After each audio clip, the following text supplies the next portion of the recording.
अभी जो आपने तिलावत कुरान पाक समाअत फरमाई उसे पढ़ने की सादत हासिल की कारी राशिद अजीज़ ने। अब बढ़ते हैं नाते रसूल मकबूल की जानिब। मैं तो पंजतन का गुलाब हूँ, मैं तो पंजतन का गुलाम हूँ, मैं तो पंजतन का गुलाम हूँ।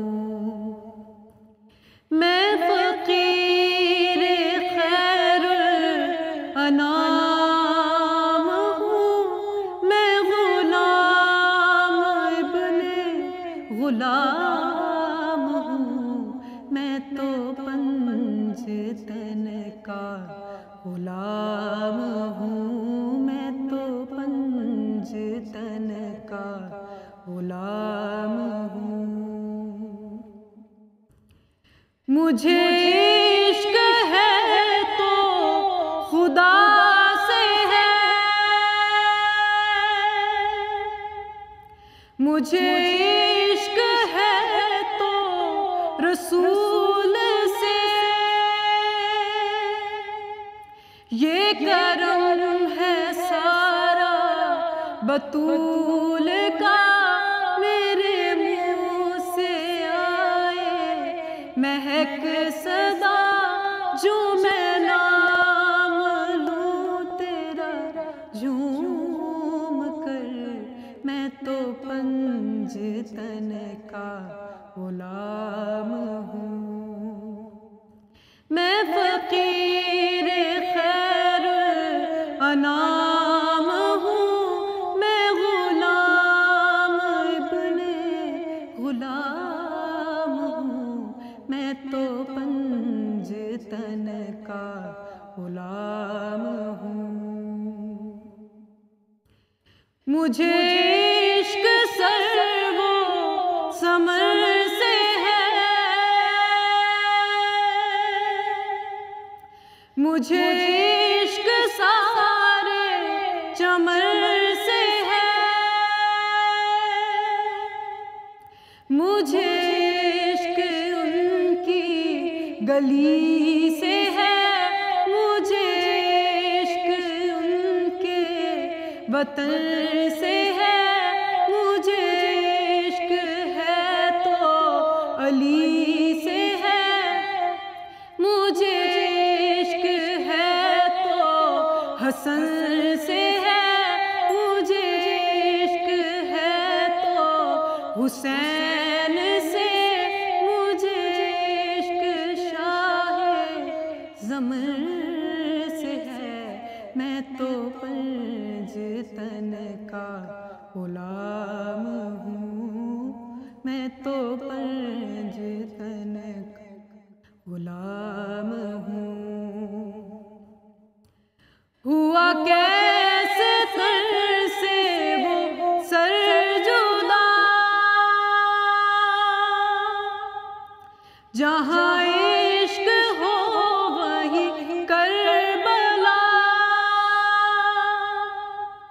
मेरी बात उन्हीं की बात है, मेरे सामने वही जात है, वही जिनको शेरे खुदा कहे, जिन्हें बाबे सल्ले अला कहे, वही जिनको ज़ाते अली कहे, वही जिनको नादे अली कहे, वही पुख्ता है, मैं तो खाम हूँ, मैं तो पंजतन का गुलाम हूँ, मैं तो पंजतन का गुलाम हूँ। मैं फकीर खैर अनाम हूँ, मैं गुलाम इब्ने गुलाम हूँ, मैं तो पंजतन का गुलाम हूँ, मैं तो पंजतन का गुलाम हूँ। मुफ्ती साहब, मैं आगाज़ जो है हमारे साथ जो हमारा पैनल मौजूद हैं, खूबसूरत शख्सियात मुफ्ती एहसानुल्लाह कज़ारवी साहब, हसन बुखारी साहब, मतीउर रहमान साहब और मैम राज़िया साहिबा, बहुत शुक्रिया आप तमाम शख्सियात का। हम लोग सच गोई के ऊपर आएंगे, लेकिन एक मैं चाहता हूँ कि तमाम लोग जिक्र करें, तो आप। अल्लाह के नबी सल्लल्लाहु अलैहि वसल्लम ने अपने सहाबा कराम के बारे में फरमाया कि वो नुजूम हिदायतें हैं, अस्हाबी कन नुजूम बिअय्यिहि मुक़्तदैतुम इह्तदैतुम, कि तमाम सहाबा कराम जो हैं वो नुजूम हिदायत हैं, सितारों के मानद हैं, तुम जिसकी भी इक़्तिदा करोगे हिदायत पालोगे। लेकिन अल्लाह तबारक व तआला ने इनके अंदर भी फ़र्क़ मरातिब रखा है, और हज़रत अली रज़ी अल्लाह तआला अन्हु को कई एतबार से इम्तियाज़ हासिल है कि आप रसूलुल्लाह सल्लल्लाहु अलैहि वसल्लम की परवरिश में पलते हैं, बढ़ते हैं, आपकी तरबियत में आप जो है बड़े होते हैं, और बचपन से ही आप सल्लल्लाहु अलैहि वसल्लम पे आप ईमान ले आते हैं, और फिर आप सल्लल्लाहु अलैहि वसल्लम के ख़ानदान से आपका ताल्लुक़, घराने से ताल्लुक़, फिर आप जो है आपके दामाद भी हैं, अहले बैत में आप शामिल हैं, तो हज़रत अली रज़ी अल्लाह तआला अन्हु और चौथे खलीफा राशिद हैं। तो इस एतबार से हज़रत अली रज़ी अल्लाह तआला अन्हु को जो इम्तियाज़ात हैं, और फिर इसी तरीके से शजाअत, आपकी बहादुरी, आपके मैदान के अंदर कारनामे, और इल्मी तौर पर हज़रत अली रज़ी अल्लाह तआला अन्हु को जो मकाम और मर्तबा हासिल था कि बड़े बड़े मसाइल में, मुश्किल मसाइल में हज़रत सहाबा कराम उनकी तरफ रुजू करते थे। हज़रत अली रज़ी अल्लाह तआला अन्हु से किसी ने सवाल किया कि अबू बकर और उमर के ज़माने में तो इस तरह के हालात नहीं थे जो आज आपके ज़माने में हैं, तो उन्होंने बड़ा खूबसूरत जवाब ये दिया था कि उनके मुशीर हम थे और हमारे मुशीर तुम हो। तो यहीं से हसन भाई आपकी तरफ। नजम, हमारी ज़ुबानें क्या, हमारे अल्फाज क्या हैं? मन कुन तो मौला फ़हाज़ा अली मौला, जिसका मैं मौला उसका अली मौला। तो ये इट्सेल्फ एक हदीस मौला अली की शान में कुछ ऐसी बात करती कि जिस पे कोई मज़ीद हम क्या कहें, हमारे अल्फाज नहीं है। कभी दफ़ा मुझे हैरानी होती है क्योंकि हैरान से मुराद है कि हमारी अक्ल छोटी है और हस्तियाँ बुलंद हैं। फुस्तो व रब्बिल काबा, कि मैं खुदा की कसम, रब्बे काबा की कसम, मैं कामयाब हो गया। मौला अली की ज़ात हमेशा से मुतनाज़ रही है। दोनों इसके बारे में हदीस भी है कि जो अली तुम्हारी मोहब्बत पे हद से बढ़ गया वो भी जहन्नम में चला गया, जो पीछे रह गया वो भी जहन्नम में चला गया। तो और मौला की तमाम तर हमेशा जब भी आप उनके अक़वाल सुने, उनकी बातें सुने, उनके पैगाम सुने, तो उन्होंने हमेशा अपने आप को अब्द खुदा, अब्दुल्ला, कि मैं अल्लाह का बंदा हूँ, उसके ऊपर किया। और बावजूद के उस ज़माने में ऐसे एक गिरोह जो नुसैरी के नाम से आ चुका था वजूद में, कोई मौला अली को खुदा कहता था। तो नाउज़ुबिल्लाह सुबहान नाउज़ुबिल्लाह। और मौला ने हमेशा इसकी तरदीद फरमाई। हालत सजदा में अल्लाहु अकबर, जब सर पे तलवार का ज़ख्म नसीब होता है और इतना कि यहाँ तक शगाफ्ता हो जाता है, इस मौके पे फुस्तो व रब्बिल काबा कहने की एक और कितनी मसलहतें होंगी। जो मेरी अकीर सी अकल में ये मसलहत उनकी समझ में आई कि मौला जो सारी उम्र लोगों को मैसेज देना चाहते थे कि मैं किसी का बंदा हूँ, उसी हालत सजदा में आप शहीद होकर कह रहे हैं कि मैं उस ज़ात का बंदा हूँ। यही मेरी कामयाबी कि मैं अपने आप को किसी रब का बंदा होते हुए दुनिया से शहीद होकर जा रहा हूँ। उस तो बजाय कि लोग इस पे और भी बहुत सी मसलहतें हैं। और फिर मौला का अपना भी फरमान है कि मैंने उसे अपने होने के बाद माना, वो मुझे मेरे होने से पहले मानता था। अल्लाह के इल्म में तो वो थी ना ज़ात। और या अल्लाह, मैंने तुझे वैसा ही पाया जैसा कि मैं चाहता था, तू मुझे वैसा कर दे जैसा तू चाहता।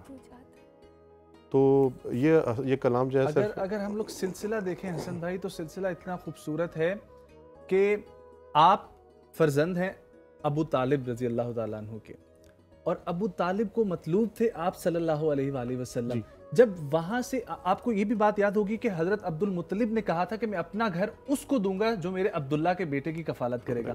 वहां से वो घर आया हजरत अबू तालिब के पास, और फिर उधर से हजरत अली उस घर में तशरीफ लाए, और फिर वहां से आप सल्लल्लाहु अलैहि वसल्लम ने उनकी परवरिश। अला वाली में नूर वाहिद, मैं और अली एक वाहिद नूर से है। बड़ी मशहूर आफाक हदीस है, मुस्लिम में भी है। इसका मतलब है कि आपकी नस्ब में वैसे ही सरकार करीम के साथ दूसरी पोस्ट में इकट्ठे हो जाते हैं। हम उसको अपनी पंजाबी ज़ुबान में कहते हैं दाद पोतरे, दाद पोतरे कहते हैं, या फर्स्ट कज़न्स कहते हैं, एक ही दादे के दो बच्चे। तो वो तो मुकाम है ही है, लेकिन आप ये देखिएगा कि सिर्फ एक पुश्त ऊपर ही आप जो हामिल नूर मोहम्मदिया भी वही ज़ात है जो हामिल नूर अमीरुल मोमिनीन है, एक ही ज़ात है। तो उसके बाद फिर और इसके ऊपर बहुत सी हदीस भी इस पे बिल्कुल हम इसके ऊपर परसों यकीनी तौर पर इसी के ऊपर ट्रांसमिशन करेंगे। जी मैम। बिस्मिल्लाहिर्रहमानिर्रहीम, अल्लाहुम्मा सल्ली अला सय्यिदिना व मौलाना मुहम्मदिन व अला आलिहि व सहबिहि व बारिक वसल्लम। नजम भाई, मैंने तो जब भी सैयदना अली अलैहिस्सलाम की ज़ात मुबारका को देखा, आका दो जहाँ सल्लल्लाहु अलैहि वसल्लम के इश्क में अगर उनकी ज़ात डूबी हुई थी ना, तो सरकार की ज़ात भी उनकी मोहब्बत में डूबी। सुभान अल्लाह। ये ऐसा मोहब्बत और इश्क का अजीब सा ताल्लुक़ था कि जिसको बयान करना, यानी नाम आप लेते हैं तो तब भी आंखों में आपके आंसू आ जाते हैं। ये ऐसी मोहब्बत है उनकी जिसको हम बयान नहीं कर सकते। मुझे वो वाक़या याद आता है कि सरकार सल्लल्लाहु अलैहि वसल्लम हैं और सैयदना अली अलैहिस्सलाम हैं, और सैयदना अली अलैहिस्सलाम की गोद में सरकार सल्लल्लाहु अलैहि वसल्लम का सर अनवर है और चेहरा है। और जब भी मैं उसको तसव्वुर करती हूँ कि हम में से हर शख्स इस बात का मुतलाशी है कि काश ज़िंदगी में कभी एक दफ़ा सरकार का चेहरा नज़र आ जाए, तो कुर्बान जाएं सैयदना अली अलैहिस्सलाम की आँखों और नज़रों पे कि वो चेहरा उनके गोद में था और वो उसको देख रहे थे। कितना जी भर के देखा होगा उन्होंने सरकार के चेहरे को। और इसी देखने में नमाज असर कज़ा हो गई। ये भी फ़िक्र है जहन में कि नमाज का हुक्म है, नमाज कज़ा हो रही है, मगर दूसरी जानिब ये भी पता है कि सरकार हैं, ये जो नज़र की जो कहते हैं ना कज़ा, ये अदा नहीं हो पाती। नमाज की कज़ा फिर भी अदा हो जाती है, लेकिन आंसू आँखों से रवां होते हैं और वह आंसू सरकार सल्लल्लाहु अलैहि वसल्लम के चेहरे पर गुजरते हैं, गिरते हैं और आपकी आँख मुबारक खुल जाती है और आप फरमाते हैं अली आप क्यों रो रहे हैं? अर्ज़ करते हैं या रसूलल्लाह सल्लल्लाहु अलैहि वसल्लम मेरी असर की नमाज। आपने फरमाया ए अली नमाज अदा करना चाहते हैं या कज़ा करना चाहते हैं? तो अर्ज़ करने लगे या रसूलल्लाह आपकी खिदमत में हूँ और नमाज कज़ा हो जाए अदा करना चाहता हूँ। सरकार सल्लल्लाहु अलैहि वसल्लम ने उसी वक्त आसमान की तरफ हाथ बुलंद किए और अल्लाह ताला की बारगाह में दुआ की, ए अल्लाह अली तेरी और तेरे मुस्तफ़ा की खिदमत में था, अल्लाह तो सूरज को पलटा दे। सूरज पलटा, उस जगह पर आया जहाँ नमाज असर अदा हो सकती थी और सैयदना अली अलैहिस्सलाम ने वो नमाज अदा की। मैं इस जुमले पर बड़ा हैरान होती हूँ कि एक्चुअली तो सैयदना अली अलैहिस्सलाम सरकार दो आलम सल्लल्लाहु अलैहि वसल्लम की खिदमत में थे, अल्लाह की खिदमत में तो नहीं थे, मगर सरकार फरमा रहे थे ए अल्लाह ये तेरी और तेरे मुस्तफ़ा की खिदमत में थे। तो आप देखिए यहाँ पर मोहब्बत खुदा, मोहब्बत मुस्तफ़ा सल्लल्लाहु अलैहि वसल्लम है, और दूसरी तरफ अगर देखें तो मोहब्बत मुस्तफ़ा मोहब्बत खुदा है, मोहब्बत अदब मुस्तफ़ा सल्लल्लाहु अलैहि वसल्लम अदब खुदा है, और इसी तरह इताअत मुस्तफ़ा सल्लल्लाहु अलैहि वसल्लम इताअत खुदा है। और अगर उसको भी आगे बढ़कर देखें, सरकार दो आलम सल्लल्लाहु अलैहि वसल्लम ने हमें एक ऐसी चेन अता फरमा दी कि जो दुनिया और आखिरत में कामयाब होना चाहता है उसे अली अलैहिस्सलाम से और आपके खानवादे से मोहब्बत करनी है। जो अहले बैत से मोहब्बत करेगा उसने सरकार सल्लल्लाहु अलैहि वसल्लम से मोहब्बत की, और जिसने सरकार से मोहब्बत की वो यकीनन अल्लाह से मोहब्बत करता है। जी मतीबा, मुझे सैयदना सिद्दीक़ अकबर का वो वाक़या याद आता है कि आप तशरीफ़ फरमा थे, सैयदना अली मुर्तज़ा के चेहरे की तरफ देख रहे थे, तो साहबा ने पूछा कि हम अक्सर देखते हैं कि आप जब मजलिस में होते हैं सैयदना अली मुर्तज़ा, तो आप उनके चेहरे की तरफ चेहरा मुबारक की तरफ तो सैयदना सिद्दीक़ अकबर फरमाने लगे कि मैंने आका करीम से सुना है कि अली के चेहरे को देखना भी इबादत है, तो मैं तो इबादत कर रहा हूँ। और एक शेर, मतलब बातें बहुत सारी हैं, हम इंशाल्लाह बिल्कुल अपनी ट्रांसमिशन में करेंगे, लेकिन सिर्फ एक शेर व्यूअर्स के लिए, आप सब अहबाब के लिए, कि हिसाब रब को भी देना है दोनों आँखों का, हिसाब रब को भी देना है दोनों आँखों का, अली की याद में रोना मेरी ज़रूरत है। सुभान अल्लाह। और मुझे मैम का वो बड़ी खूबसूरत बात फरमाई मैंने, उससे बड़ा मसला हल होता है कि सरकार का फरमाना मन ज़ारा नहीं ज़ार अल्लाह, जिसने मेरी ज़ियारत की उसने अल्लाह की ज़ियारत की। कुरान पाक में वमा और मैं तज़ारा मैं तो लाकिन अल्लाह, सरकार ने तीर चलाया, आपने नहीं फेंके, आपने नहीं फेंके मेरे, तो इसका मतलब है कि आपका फेल आप अंजाम देंगे, कहेगा वो मैंने किया। आप मुलाकात सरकार से करेंगे, अल्लाह कहेगा मुझसे मुलाकात हुई। देखिए बड़ी आसान सी बात है, वो जिस्मानी वादी वजूद रखता नहीं है। वो जब भी अपनी नाखुशी खुशी का कैसे पता लगेगा अल्लाह खुश है? सरकार तबस्सुम फरमाएंगे, पता लग जाएगा अल्लाह खुश है। कैसे पता लगेगा सरकार अल्लाह ताला गज़बनाक है? सरकार के चेहरे को देखना, अगर वो गज़बनाक है अल्लाह ताला गज़बनाक है, क्योंकि उस पर हालतें नहीं हैं, उस पर तगय्युर नहीं है। बेशक बेशक फेल इंजाम सरकार देंगे। हसन भाई, वो जो अल्लाह ने फरमा दिया कुरान में, मुफ्ती साहब इसकी तायीद फरमाएंगे कि अगर मुझसे मोहब्बत करना चाहते हो तो मेरे महबूब से मोहब्बत करो, तो समझो मुझसे मोहब्बत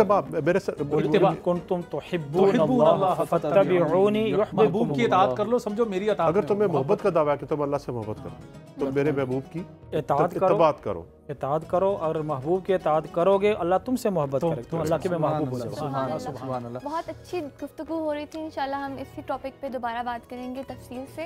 अभी हम बढ़ते हैं अपने मौजूदा टॉपिक की तरफ, जो कि है सच गोई। हज़रत सल्लल्लाहु अलैहि वसल्लम ने फरमाया कि बेशक सिद्क़ यानी सच नेकी की तरफ लेके जाता है और नेकी जन्नत की तरफ, और इंसान हमेशा सच बोलता रहता है, हत्ता कि वो अल्लाह के नज़दीक सिद्दीक लिखा जाता है। और किज़्ब गुनाह की तरफ लेके जाता है और गुनाह जहन्नुम की तरफ, और इंसान हमेशा गुनाह करता रहता है और झूठ बोलता रहता है, हत्ता कि वो अल्लाह के नज़दीक कज़ाब लिखा जाता है। हम बढ़ते हैं अपने पैनल की तरफ, लेकिन उससे पहले हम लेंगे एक छोटा सा ब्रेक। कहीं जाएगा मत, देखते रहिए माह करीम इफ्तार ट्रांसमिशन।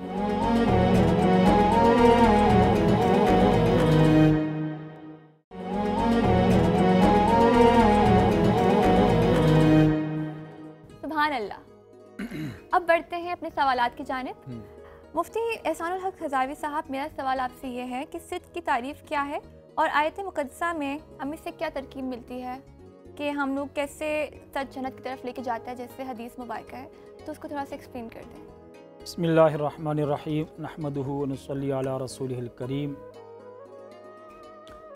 अम्मा बाद फ़अऊज़ु बिल्लाहि मिनश शैतानिर रजीम, बिस्मिल्लाहिर्रहमानिर्रहीम, या अय्युहल्लज़ीना आमनुत्तक़ुल्लाह वक़ूलू क़ौलन सदीदा वक़ाल नबी सल्लल्लाहु अलैहि वसल्लम अस्सिद्क़ु युनजी वल किद्बु युहलिक।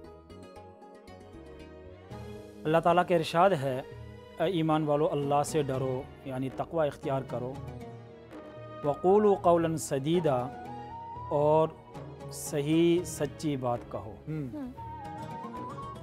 सिद्क़ का माना ही ये है कि वाक़े के मुताबिक सही बात कहना। सिद्क़ का माना है ये वाक़े के मुताबिक बात कहना, ये सिद्क़ है, और खिलाफ वाक़े बात कहना ये किज़्ब है, झूठ है। अल्लाह तबारक व तआला ने यहाँ ईमान वालों को तक़वा का हुक्म दिया और उसके साथ जो दूसरा हुक्म दिया वो है कि कौल सदीद इख्तियार करें, सही बात। और कौल सदीद के अंदर ये है कि कोई हेरा फेरी बिल्कुल ना हो, यानी सीधी सीधी बात। यहाँ सदीद कहा है, सिद्क़ भी नहीं, तो सदीद के मफ़हूम के अंदर ये बात भी आ जाती है कि जो बात हो बिल्कुल वाज़े अंदाज के अंदर कही जाए, उसमें कोई हेरा फेरी ना हो और दूसरे को किसी मुश्किल में डालने के बजाय वाज़े अंदाज में जो मकसूद है, मतलूब है और जो बात हकीकत और वाक़े के मुताबिक है वो उसके सामने रख दी जाए। चुनांचे रसूलुल्लाह सल्लल्लाहु अलैहि वसल्लम का अपना अमल और तमाम अम्बिया अलैहिस्सलाम का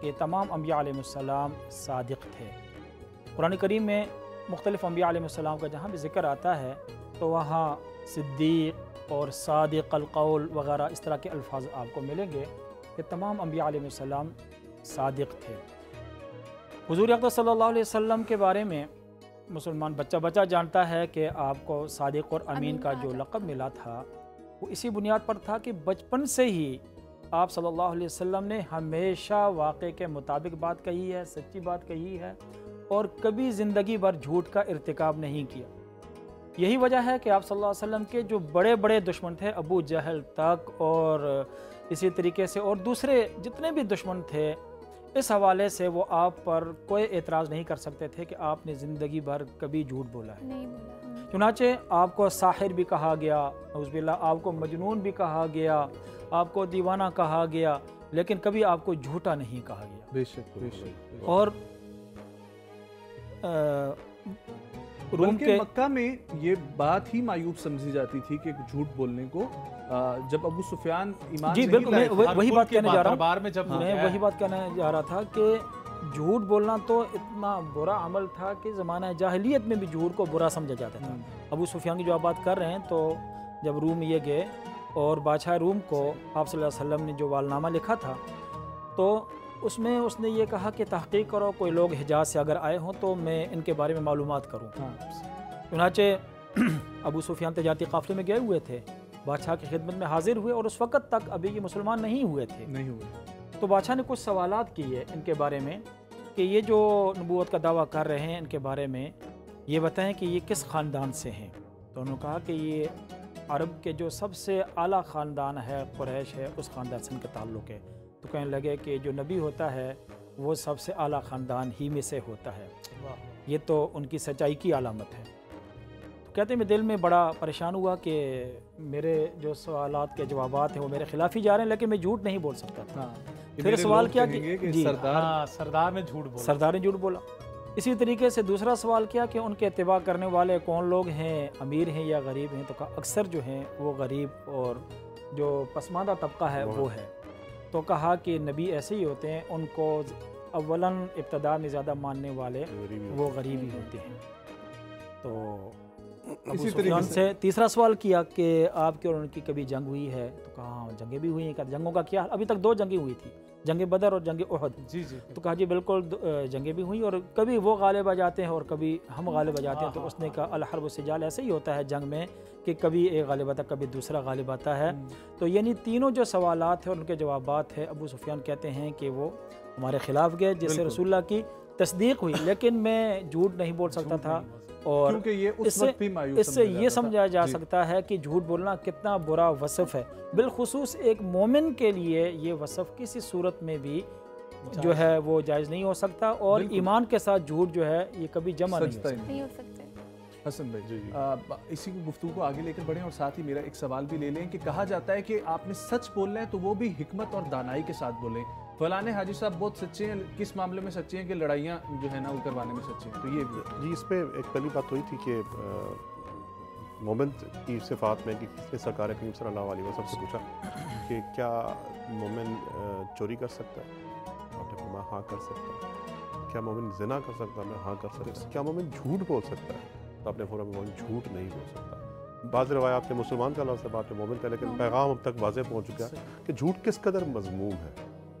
और दूसरी बात जो नजम आप बात फरमा रहे थे कि सच हिकमत और दानाई के साथ बोला जाए। देखिए ये बड़ी टफ क्वेश्चन है।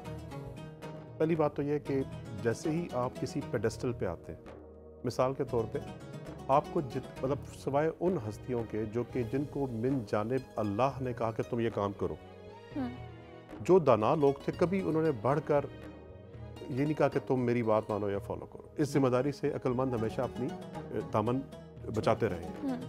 जिस पे वाजिब था उस पे वाजिब था, और उस वाजिब के लिए भी पहले ट्रेनिंग दी गई कि पहले सादिक का लक़ब लगाया गया आपके साथ, ऑथेंटिक लोगों के एहसान में इस बात को ज़्यादा नशीन कराया गया। जब आप किसी से सच्ची मोहब्बत करते हैं तो हमेशा मोहब्बत आपको उसकी रूहानी तरबियत करने पे मजबूर करती है। ऑलवेज। और मोहब्बत, और जब वो शख्स गलती कर रहा हो तो आपको कन्फ्रंटेशन पे मजबूर करती है, और यही दोस्ती का भी तकाजा है। मसलन कोई बाप अपनी या कोई माँ अपने बच्चे को गलत करता हुआ नहीं देख सकती। वो उसको अगर मोहब्बत सच्ची होगी तो वो उसको कन्फ्रंट करेगी कि बेटा आपने काम गलत किया। ठीक हो गया? अब जैसे जैसे आपका शऊर बुलंद होता है तो आपके अंदर दो बातें बैक वक्त जारी हो जाती हैं। एक लड़ाई चढ़ पड़ती है आपके अंदर। वो शख्स गलत कर रहा है, तकाज़ाए मोहब्बत है कि उसको उससे रोका जाए। बैक वक्त आप कौन होते हैं उसको रोकने वाले? Who are you? तो कुछ वालिदैन के हद तक, दूसरे हद तक तो वो तो खुदा ने उनको एक ओहदा सौंप दिया कि आपने एक काम करना है। जब it comes to general public, कोई काम गलत हो रहा है, मैं कौन होता हूँ सोचने वाला, रोकने वाला? मैं कोई बड़ा चौधरी हूँ, मैं कोई बड़ा नासे हूँ क्या मुझ पे अल्लाह ने हुक्म नाउज़ुबिल्लाह कर दिया कि जी तो आप कोई ना, मेरे पास कोई नबूवत का अस्तगफिरुल्लाह नाउज़ुबिल्लाह को ऐसे दावे दे, तो मैं होता कौन हूँ किसको रोकने के लिए? इसके बैलेंस को आपने मेंटेन करना। इसी तरह से ये बात, अब इसका दूसरा पहलू देख लें कि कोई शख्स है वो कहता है मैं सच बोलूंगा, लेकिन अगर हर शख्स सच का अपना मेयार बना ले कि जी फलां मौके पे सच बोलना है, फलां मौके पे सच नहीं बोलना, तो इस बात की क्या गारंटी जो शख्स मेयार बना रहा है वो खुद हक पे है? और इसके साथ साथ ये भी होता है कि बहुत ज़्यादा ब्रूटल सच इस तरह से बोलते हैं कि आप किसी की दिल आज़ारी भी जी बिल्कुल। तो अब आई होप द मैसेज, थोड़ा सा मुश्किल बात है समझानी कि आपके अंदर बैक वक्त कि आपने किसी को कन्फ्रंट भी करना है और आपने उसके साथ आपने सच भी बोला। तो आप हैं कौन? आपकी या ना है, आपको बहुत बड़े हैं उससे नहीं है, हम उस जैसे ही खाती इंसान है। लेकिन दोस्त की मोहब्बत मजबूर करेगी कि आप उसको उसकी गलती बताएं। लेकिन इसके साथ साथ अब इसी बात को सच पे लेकर आ जाए कि अगर आप सच बोलते हैं तो इसके साथ साथ याद रखिएगा, अगर सच के साथ मोहब्बत नहीं होगी तो फसाद बनेगा। मोहब्बत, ये कमाल बात है, मोहब्बत नहीं होगी तो फसाद बनेगा। बेशक, ठीक है, सामने है, ठीक है। सच के साथ मोहब्बत होगा तो वो हमेशा फिर वो उसकी मुख्तलिफ पॉजिटिव सूरतें, वो इस्लाह अमल भी होगा, इस्लाह जज्बात भी होगा, इस्लाह मुआशरे भी होगा, क्योंकि मोहब्बत हमेशा तकाजा करती है रूहानी तरबियत का। इसको यूँ समझ लें, सच के साथ अगर रूहानी तरबियत है तो वो फसाद नहीं है, वो खैर है। अगर रूहानी तरबियत नहीं है तो वही सच आप बोलेंगे तो किसी दो लोगों में लड़ाई का भी इस्तेमाल हो सकता है। तो उसका पैमाना ये है कि सच के साथ रूहानी तरबियत का अमल मौजूद है। उसको रूहानी तरबियत का दूसरा नाम है मोहब्बत, याद रख लीजिएगा, खुलिए ऐसे कोई बात करेंगे। लेकिन अगर उसके साथ रूहानी तरबियत है, ये रूहानी खैर है, तो वो सच फसाद का बास नहीं, वो सच के नेकी और खैर बनाएगा। अदरवाइज वही सच जो है वो मुआशरे में जो है वो फसाद बर्पा। बहुत उम्दा अंदाज से आपने 2-4 और मेरे सवालों का जवाब दे दिया। मेरा भी सवाल था बहुत अच्छे से। मेरा आपसे ये सवाल है कि अब जैसे वक्त के साथ साथ झूठ बोलना बहुत आम हो गया है, लोग मजाक की ओर में जो है झूठ बोलते हैं और इस चीज़ को हालांकि ये गुनाह कबीरा है, इतना बड़ा कंसिडर नहीं करते। तो इस बारे में आप क्या कहना चाहेंगे? जी अरीज, बिल्कुल। आप देखें अब तो खैर एक फ़ैशन जैसे होता है ना, अब तो ये फ़ैशन का हिस्सा बन गया है फैशन। और इसके साथ साथ वो कहते हैं ना कि अब क्या चीज़ हो गई है कि पहले चुगली होता था हसन भाई, अब गपशप हो गया। गपशप, ठीक है। और पहले वो कहते थे ना झूठ होता था, अब ये हो गया कि बहाना। बना दिया। जमीन पे कहते हैं इतने सच बिखरे हुए हैं, हर आदमी का अपना सच, कि असल सच का पता ही नहीं चलता। जी मैम। सच क्या है, बिल्कुल। अच्छा, एक शख्स नबी अकरम सल्लल्लाहु अलैहि वसल्लम की बारगाह अक़दस में हाजिर हुआ और उसने सवाल किया, मुझे कोई नसीहत कीजिए ना। आप सल्लल्लाहु अलैहि वसल्लम ने फरमाया कि हमेशा सच बोलना। बिल्कुल। क्यों? इसलिए कि सच इंसान को नेकी की तरफ राग़िब करता है। नेकी जो है वो इंसान को गुनाहों से महफूज रखने का जब महफूज हो जाएगा फिर तो जन्नत। और जब वो गुनाहों से महफूज हो गया तो डेफिनेटली वो जन्नत में दाखिल हो जाएगा। साथ ही फरमाया कभी झूठ ना बोलना। क्यों? झूठ इंसान को आमादा करता है बुराई की तरफ, और बुराई जो है वो आपको दोज़ख की तरफ ले जाती है। अब यहाँ पर इस बात को समझना बहुत ज़्यादा ज़रूरी है कि सच के साथ ये झूठ के साथ बहुत सारी चीज़ें कनेक्टेड हैं। जैसे गीबत है, वो झूठ के साथ कनेक्टेड है। आपके अंदर इतनी जुर्रत नहीं है कि आप किसी को तन्हाई में ये बता सकें कि आपके अंदर ये खामी है, इसको दुरुस्त कर लें। आप उसका प्रचार लोगों में बैठ के करना शुरू हो जाते हैं। गीबत की तारीफ जो की गई है वो ये है, ज़िक्र का अखा का बिमा यकरा, कि अपने भाई का ऐसा तज़किरा करना जो उसको नापसंद हो। ये मुतलक है, यानी वो बात उसको नागवार हो। वो बात अगर वाक़े के ख़िलाफ़ है तो फिर ये बहतान भी है। जी, अगर वाक़े के मुवाफ़िक है लेकिन उसको वो पसंद नहीं करता कि मेरा तज़किरा लोगों के सामने किया जाए, तो वो तहमत, वो गीबत है। अगर वो बात है भी नहीं है फिर भी वो किसी के बारे में बात कर रहा है, वो तहमत है, वो बहतान, वो ज़्यादा बड़ा बात है। तो झूठ भी है, तो ये उसमें दो चीज़ें आ गई, सही गीबत के साथ झूठ भी। जी, अब मैं ये अर्ज़ कर रही थी कि अब झूठ के साथ बहुत सारे और जो गुनाह हैं वो मुंसलिक हो गए ना। यहाँ पर झूठ बोलना सिर्फ एक झूठ बोलना नहीं है, बल्कि और बहुत सारे गुनाह उसमें साथ आ जाते हैं। जैसे एक शख्स के बारे में आया, वो नबी अकरम सल्लल्लाहु अलैहि वसल्लम की बारगाह में हाजिर हुआ। वो 3 तरह के गुनाहों में मुब्तला था। वो शराब भी पीता था, वो चोरी भी करता था, और वो झूठ भी बोलता था। तो आप सल्लल्लाहु अलैहि वसल्लम ने फरमाया, इन तीनों में से तुम एक चीज़ अपनी मर्जी से कहो कि मैं ये नहीं करूँगा। अब उसने चुन लिया कि मैं झूठ नहीं बोलूँगा। जब वो अपने घर वापस गया, उसका दिल किया कि मैं चोरी करूँ, तो वो सोचने लगा कि मैं जब सरकार सल्लल्लाहु अलैहि वसल्लम की बारगाह में जाऊँगा और वो मुझसे सवाल करेंगे कि तुमने चोरी की या नहीं की, तो मैं उनके साथ झूठ ना बोलने का मैंने वादा किया और सच बोलने का वादा किया, तो मैं कैसे उनको बताऊँगा कि हाँ मैंने जो है वो चोरी की है। शराब की तरफ उसका जाने को दिल किया, तो वो फिर सोचने लग गया कि जब मैं सरकार सल्लल्लाहु अलैहि वसल्लम की बारगाह में जाऊँगा, वो मुझसे सवाल करेंगे तुमने शराब पी कि नहीं, तो मैं उनको कैसे झूठ बोलूँगा कि नहीं पी भी है और मैं कहूँ कि मैंने नहीं पी। तो अब क्या हुआ कि उस झूठ को छोड़ने की वजह से और सच बोलने की वजह से वो बाकी गुनाहों से दोनों गुनाहों से यहाँ पर बच गया। तो ये चीज़ हमें सोचने की ज़रूरत है कि अगर इस्लाम के अंदर झूठ की मज़म्मत बयान की जा रही है, उससे इतना ज़्यादा दूर रहने की तलकीन की जा रही है, तो इसके साथ बहुत सारे ऐसे गुनाह कनेक्टेड हैं, बहुत सारे ऐसे माशरती मसाइल भी कनेक्टेड हैं जो झूठ से जुड़े हुए थे। अब देखिए, हमारे ख़ानदानों के अंदर, हमारी फैमिलीज़ के अंदर बुनियादी तौर पर जब रिलेशनशिप्स ख़राब होते हैं तो उनकी बुनियाद भी झूठ के ऊपर होती है।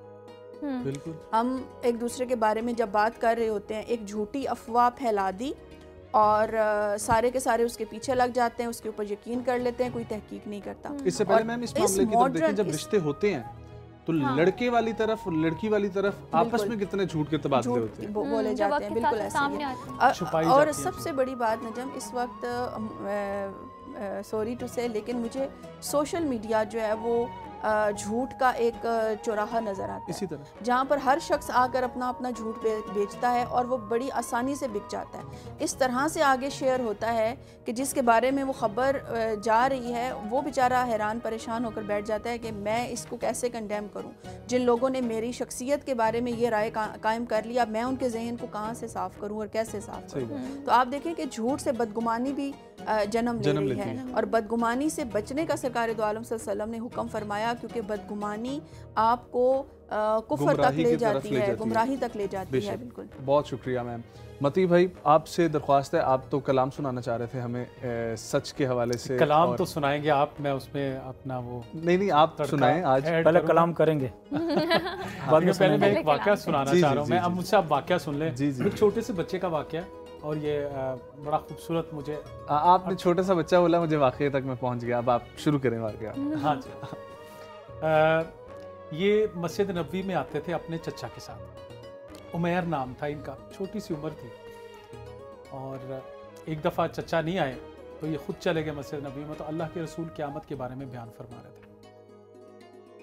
तो ये सुन रहे थे, सुन के वापस घर आए और अपने चचा को कहने लगे, चचा का नाम था जुलास बिन सवैद, को कहने लगे कि चचा जान, आज अल्लाह के रसूल ने क़यामत का जिक्र किया तो मुझे ऐसे महसूस हुआ जैसे क़यामत मेरे सामने है, ऐसा जिक्र किया। तो वो जुलास जो था वो था मुनाफिक। वो कहने लगा, अगर अल्लाह के रसूल ने ये सच कहा है जो तुम कह रहे हो क़यामत के बारे में, तो फिर हम तो गधे हुए। अब बच्चे ने ये बात सुनी तो उसके पाँव के नीचे ज़मीन निकल गई कि ये मेरे चचा मुझे मस्जिद में लेके जाते हैं नमाज के लिए, ये क्या कह रहे हैं। खैर, आप कहने लगे कि चचा मैं आपसे बेजारी का ऐलान करता हूँ, मुझे अल्लाह के रसूल से मोहब्बत है, मैं आपसे बेजारी का ऐलान करता हूँ। मेरे पास दो रास्ते हैं, या एक रास्ता ये कि मैं सच बोलूँ अल्लाह के रसूल के सामने जाके क्या आपने ऐसी बात की है, दूसरा ये कि मैं बात को छुपाऊँ, ख़यानत करूँ। तो मेरे पास दो रास्ते हैं, तो मैं बताइए मैं कौन सा रास्ता चुनूँ। तो वो छोटी उम्र के थे, तो जुलास कहने लगा कि छोटे से बच्चे हो, तुम्हारी बात पे कौन भरोसा करेगा, तुम्हारा जो दिल चाहे जाके बता दो। ठीक ठीक। ये चले गए मस्जिद नबी में और अल्लाह के रसूल से कहने लगा, अल्लाह के रसूल, मैं सबसे पहले तो ये कि मुझे आपसे बड़ी मोहब्बत है, आपको जो मैं बात बताने लगा वो सच पे बेस्ड है कि जो मेरा चचा है वो मुनाफिक है, वो आपके पीछे नमाज़ें पढ़ता है लेकिन मुनाफिक है। और ये होता था, अब्दुल्ला बिन उबई जैसे लोग भी थे मस्जिद नबी में नमाज़ें पढ़ते हैं। तो उसने आपके बारे में जब मैं क़यामत का जिक्र आपने किया, मैंने जाके बताया, तो उसने ये अल्फाज कहे कि अगर मोहम्मद सच बोल रहे हैं तो फिर हम तो गधे हुए। तो अल्लाह के रसूल फ़ौरन सहाबा की मीटिंग बुलाई और कहा ये बच्चा जुलास के बारे में कह रहा है। तो सहाबा कहने लगे कि जुलास बड़ी उम्र के हैं और हमारे सामने साथ नमाज पढ़ते हैं, तो मुझे लगता है, हमें लगता है कि बच्चों की बात पे भरोसा नहीं करना चाहिए, बच्चा कुछ भी कह सकता है। तो अल्लाह के रसूल ने डिनाई कर दिया, इग्नोर कर दिया कि मतलब बात आई गई होगी। तो उस बच्चे ने जब ये बात सुनी ना कि मेरी बात को डिनाई कर दिया, तो वो वहीं मस्जिद में बैठ गया और ऐसे हाथ उठा के कहने लगा, अल्लाह अगर मैं झूठा हूँ तो मुझे आज झूठा कर दे, और अगर मैं सच्चा हूँ तो मुझे आज सच्चा कर दे। और ये जुलास जो है, जब इनको बात पहुंची कि अल्लाह के रसूल तक बात पहुंच गई, कसमें भी खाने लगे कि अल्लाह के रसूल मैंने ऐसी कोई बात नहीं की, ऐसा कुछ नहीं हुआ, मैं कसम उठाता। तो वो बच्चा बैठ गया कि अल्लाह अगर मैं झूठा हूं तो मुझे झूठा कर दे, और अगर मैं सच्चा हूं तो मेरे सच को खोल दे। उसी वक्त कहते हैं कि हाथ भी नहीं उस बच्चे ने मुंह पे फेरे होंगे कि उसी वक्त जिब्रील नाज़िल हुआ और अल्लाह के रसूल से कहने लगे, सूरह तौबा की आयत हैं, गालिबन मुफ्ती साहब वो बता सकेंगे इसकी तफसीर और शरह, कि महबूब तुम्हारे सामने ये कहते हैं कि ये सच बोल रहे हैं, कस्में उठाते हैं तुम्हारे सामने, महबूब ये झूठ बोल रहे हैं, ये बच्चा सच बोल रहा है।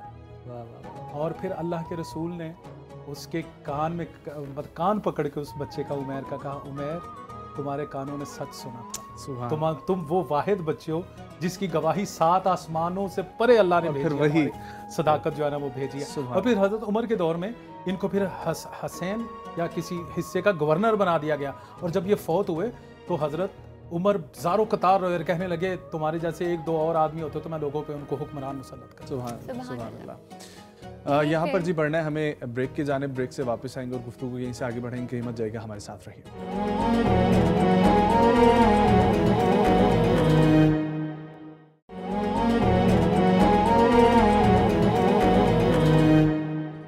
माह करीम इफ्तार ट्रांसमिशन में आप सबको खुशामदीद। मैं हूँ अरीश महिउद्दीन और मेरे साथ मौजूद हैं हाफिज़ नजम साकिब।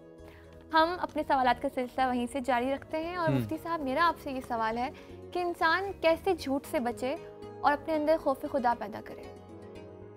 मेरे ख्याल में आपने सवाल के अंदर जवाब दे ही दिया कि झूठ से कैसे बचे, अपने अंदर खौफ खुदा। तो खौफ खुदा होगा तो झूठ से बचा जाएगा। चुनांचे अल्लाह ताला का इरशाद है, या अय्युहल्लज़ीना आमनु तक़ुल्लाह व कूनू मअस सादिक़ीन, तक़वा इख्तियार करो, सच्चों के साथ रहो। तो सच बोलने के लिए ज़रूरी है कि दिल में खौफ खुदा हो। जो दूसरी आयत है सूरह अहज़ाब की, या अय्युहल्लज़ीना आमनु तक़ुल्लाह व क़ूलू क़ौलन सदीदा, तक़वा इख्तियार करो और सही बात करो। तक़वा और सच्ची बात, इन दोनों का आपस में बड़ा ताल्लुक़ है, और ये खौफ खुदा ही वो चीज़ है जो इंसान को झूठ से और तमाम गुनाहों से बचाने वाली चीज़ है। ये खौफ, दिल में खशियत हो, खौफ हो कि अल्लाह को हमने जवाब देना है, ये ज़िंदगी हमारी आर्जी है, यहाँ एक इम्तिहान के लिए आए हुए हैं। और हमारे हर कौल का, हर बोल का, हर फ़ेल का हिसाब व किताब होना है। तो ये अब ये खौफ और ये फ़िक्र हमें नसीब होगी तो झूठ से बचना आसान होगा। और एक इसके लिए जो नुस्खा है जो कुरान ने भी हमें दिया, कूनू मअ सादिकीन, के सच्चों के साथ रहें, जो अहलुल्लाह हैं, सच्चे हैं और दीन के ऊपर सही, जिनका कौल और फ़ेल दीन के मुताबिक है, उनके सोबत इख्तियार करेंगे तो इंशाअल्लाह ताला ये सच्चाई का वसफ़ हमारे अंदर भी पैदा हो जाएगा। हसन भाई, जो हदीस का जिक्र हो रहा था कि इंसान अगर सच बोले और सच की तलाश में रहे तो अल्लाह उसको सादिकीन में लिख देता है, सच्चा लिख देता है। इसके ऊपर जी बिल्कुल रजा, बल्कि इस पर थोड़ा सा ऐड कर लूँ, मुझे जो बहुत खूबसूरत बात याद है कि कूनू मा सादिकीन, हो जाओ सच्चों के साथ। ये आयत बताती है, चूंकि कुरान आखिरी ज़माने तक है, इस आयत के मिस्दाक हर ज़माने में कोई एक ऐसा सादिक होगा। वाह, जैसे सीगा जमा का है, और चूंकि वो उसकी सादिक जिस तरह से आप वो समझ लें कि अब सीगा जमा कर, लेकिन उसकी अलामत में से मैं इसमें वो कला गर्मी की अब्बास मुझसे बेहतर जानते हैं कि कोई चले ज़्यादा भी है तो कोई एक सादिकीन का गिरोह होगा जिसके साथ आपको रहना वजूब होगा। एक तो ये बात है। दूसरी है कि वो जो अभी आपने भी और वैसे आपने भी जो सरकार की हदीस पढ़ी कि जब इंसान सच बोलता है, सच उसको नेकी की तरफ राग़िब करता है, नेकी उसको जन्नत की तरफ ले जाती है, वो इंसान सच की तलाश में रहता है। और फिर इस तरह से जो और तो अल्लाह ताला उसको सच्चा लिख लेता है। और फिर जो शख्स झूठ बोलता है, झूठ उसको फिस्क की तरफ लेके जाता है, वो झूठ की तलाश में रहता है। मैं बड़ा नोट कर रहा था आजकल सोशल मीडिया पे, आपको सच और झूठ के कुछ अलग अलग पोल्स नजर आते हैं। कुछ लोग जो झूठ के मंबा है, उनको झूठ ही अट्रैक्ट करता है, वो झूठ की तरफ जाते हैं, झूठ की तलाश में रहते हैं। आपको कुछ खास जो ग्रुप्स हैं, मीडिया ग्रुप्स हैं, इंटरनेशनली, नेशनली, मतलब दुनिया भर में कहीं भी आपको जो जिसको प्रोपेगेंडा कहते हैं, तो जितने भी प्रोपेगेंडा हाउसेज हैं, जब आपको और कुछ लोग जो हैं वो उनका काउंटर कर रहे हैं या उनकी सच बयान कर रहे हैं, तो आपको ये लोगों के जो झूठ वाले प्रोपेगेंडा हाउसेज हैं किसी भी जगह पे, मतलब इंटरनेशनल, वो हमेशा झूठ की तलाश में रहेंगे। सही फरमा रहे हैं, सही। They try to dig up, आप उनसे कुछ सच बात भी कहेंगे तो वो उसके अंदर से कुछ झूठ निकालने की कोशिश करेंगे और इसी को स्प्रेड आउट कर रहे होंगे। वो झूठ उनके मिजाज का, उनकी फितरत का हिस्सा हो रहा होता है। और जो सच्चे लोग हैं वो कहीं ना कहीं से उनके साथ सच, वो कहते हैं कुन जिन्स बाहम जिन्स परवाज, बाकबूतर बाबाज, तो वो कहीं ना कहीं सच्चों के साथ सच आ जाता है, झूठों के साथ झूठ हमेशा कहीं ना कहीं इनको अट्रैक्ट कर जाता है। तो ये बड़ी खूबसूरत एक मुझे फिर वो आपने सवाल पूछा था कि कैसे हो जाए, तो मैं एक आलम रब्बानी से मैंने सवाल किया, अपने नादानी को बिल्कुल खोल के उनके सामने पेश किया। मैंने कहा जी किबला, यकीन कैसे हासिल करें? तो उन्होंने बड़ा खूबसूरत जो उन्होंने कहा, यकीन के साथ, यकीन का हसूल यकीन के साथ होगा। इसी तरह खौफ खुदा कैसे हासिल करें? खौफ खुदा के साथ। अब ये कैसे होगा? तो इसका सबसे आसान तरीका ये है, अल्लाह से ही खौफ खुदा मांगे कि या अल्लाह तू हमें अपना खौफ अता कर, तो उसकी तरफ से ये दरवाजे खुल जाए। इसके अलावा कोई फिजिकल जाम, कोई आप जितनी मर्जी मेंटल गिमिक्री कर लें, अपनी मोटिवेशन कर लें, टारगेट्स लिख लें, जब तक उसकी तरफ से आपकी ये वो इज़्ज़त नहीं आएगा, आपकी टामक टोइयाँ किसी काम ना आएंगी। तो खौफ यकीन कुछ ऐसी चीज़ें हैं जो उससे के लिए मांगी जाना। तो बहुत शुक्रिया आपका। मेरा आपसे एक सवाल है कि देखिए, इंसान खुद तो एक्सपेक्ट करता है लोगों से कि वो आपसे सच बोलें, लेकिन कहीं ना कहीं हम अपनी रोज़मर्रा की ज़िंदगी में झूठ बोलते हैं। तो इसके बारे में क्या किया जाए, और फिर क्या झूठ के दर्जे होते हैं या एग्ज़ाम होती हैं, उस पर थोड़ी रोशनी डालें। अगर इसको मैं एक अपनी भी ऐड कर दूँ चीज़, कि कोई बात किसी जगह पर किसी की भलाई के लिए खिलाफ वाक़या सुनाई जा सकती है। अब देखिए कि एक आ जाती है चीज़ हिकमत ना, और एक होता है कि आप माशरे में फितना और फसाद पैदा करने की खातिर झूठ बोल रहे हैं या सच बोल रहे हैं। इवन के सच के ज़रिए भी माशरे में एक फसाद पैदा किया जा सकता है। वो कैसे? अब देखें, जो शुरू में जैसे दो मियाँ बीवी हैं, अगर आप उनके दरमियान कोई ऐसी बात कर देंगे जो है तो सच्ची, लेकिन उनका ताल्लुक़ ख़राब हो सकता है। दो अफराद हैं, दो दोस्त हैं, उनके दरमियान आप कोई ऐसी बात कर देंगे जो है तो सच, लेकिन उस सच से फितना पैदा हो सकता है, झगड़ा पैदा हो सकता है। वहाँ पर हिकमत ये तकाजा करती है कि कि झूठ भी ना बोलें, लेकिन उनको अपनी अपनी जगह पर समझाने की कोशिश भी ज़रूर करें। उनकी थोड़ी सी काउंसलिंग करने की भी ज़रूरत होती है वहाँ पर। तो बाज़ मामलात में हिकमत के साथ चलने की ज़रूरत होती है, लेकिन इसका मतलब हरगिज़ ये नहीं है कि अब हम हर मामले में हिकमत तलाश करना शुरू हो जाएं कि जिसमें कोई चीज़ नहीं भी बनती वहाँ पर भी हम कहें नहीं जी हमने तो हिकमतन बोला था। जैसे हम बहाना कर देते हैं, जैसे हमारे यहाँ जो सबसे ज़्यादा एक चीज़ राइज है वो ये है कि बहुत आसान जो झूठ एक बोला जाता है कि किसी को पंजाबी में कहते हैं लारा लगाना। किसी ने काम आपको कहा है, अब आप काम करने की पोजीशन में नहीं है, लेकिन आप उससे माजरत भी नहीं कर रहे, उम्मीद और उसको उम्मीद भी दिए जा रहे हैं। वो बेचारा भी टेंशन में भी एक तरफ है कि भाई सर से काम कहा था, कर भी नहीं रहे हैं, जवाब भी नहीं दे रहे हैं। अब ये आप उसके साथ कितना बड़ा एक जुल्म कर रहे हैं। उससे बेहतर ये है कि आसान और अच्छे तरीके से उसको मना कर दें, भाई ये काम मेरी अप्रोच में नहीं है, मैं नहीं कर सकता, आप किसी और जगह।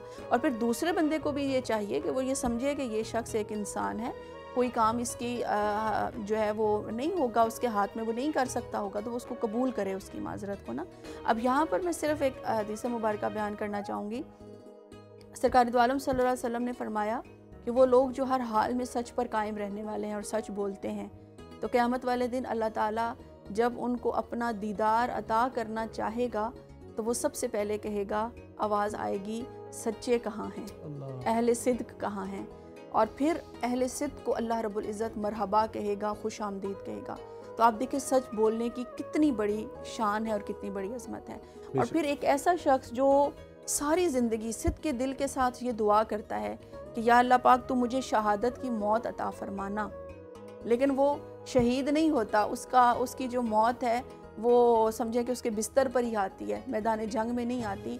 तब भी उसके बारे में कहा गया कि ऐसे शख्स को अल्लाह ताला शहीद का मकाम व मर्तबा अता करेगा। लेकिन इसके पीछे असल जो चीज़ है वो है सिद्क के दिल की सच्चाई के साथ वो अल्लाह से जब ये मौत तलब करता है।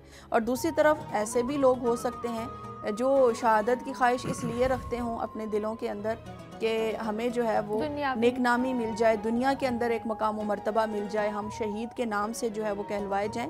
तो उनको भी फिर अपनी नीयत को दुरुस्त करना पड़ेगा, अपने अंदर इखलास और सिद्क पैदा करना पड़ेगा। तो तब अल्लाह रब्बुल इज़्ज़त के हुजूर जो है वो उनकी उस कुर्बानी का कोई समझें कि मोल लगेगा, कोई कीमत लगेगी या उनको उसके ऊपर कोई अजर सवाब मिलेगा। सुभान अल्लाह, बहुत ही खूबसूरत अंदाज से आप सभी हजरात ने गुफ्तगू की। मती भाई की आज खुसूसी ये रिक्वेस्ट है, वो कलाम मेरे साथ पढ़ेंगे, लेकिन उन्होंने जो चूज़ किया है कलाम वो हिंदू शोरा का गालिबन जो नबी करीम सल्लल्लाहु अलैहि वसल्लम की शान में लिखे गए अशार हैं। तो आगाज़ करें। दरमियान में पढ़ता रहूँगा। अच्छा, आगाज़ मैं करूँ? जी बिस्मिल्लाह। ठीक है जी। बहुत ही मशहूर व मारूफ कलाम है और हम सब ने सुना होगा। आला हज़रत इमाम अहमद रज़ा ख़ान बरेलवी का ये कलाम लिखा हुआ है कि लम याति नज़ीरु काफ़ी नज़रिन मिसले तू न शुद पैदा जाना, लम याति नज़ीरु काफ़ी नज़रिन मिसले तू न शुद पैदा जाना, जगराज को ताज तोरे सर सो, जगराज को ताज तोरे सर सो है, तुझको है दूसरा जाना है, तुझको शहे दूसरा जाना। कंवर महेंद्र सिंह बेदी लिखते हैं, हम किसी दीन से हों साहिबे किरदार तो है ना। वाह वाह। हम किसी दीन से हों साहिबे किरदार तो है ना, हम सना खाने शहे हैदरे कर्रार तो है ना। हम सना खाने शहे हैदरे कर्रार तो है ना, नाम लेवा हैं मोहम्मद के तरफदार तो है ना, यानी मजबूर पे अहमदे मुख्तार तो है ना, प्यार हो जाए किसी से कोई चारा तो नहीं, सिर्फ मुस्लिम का मोहम्मद पे अजारा तो नहीं।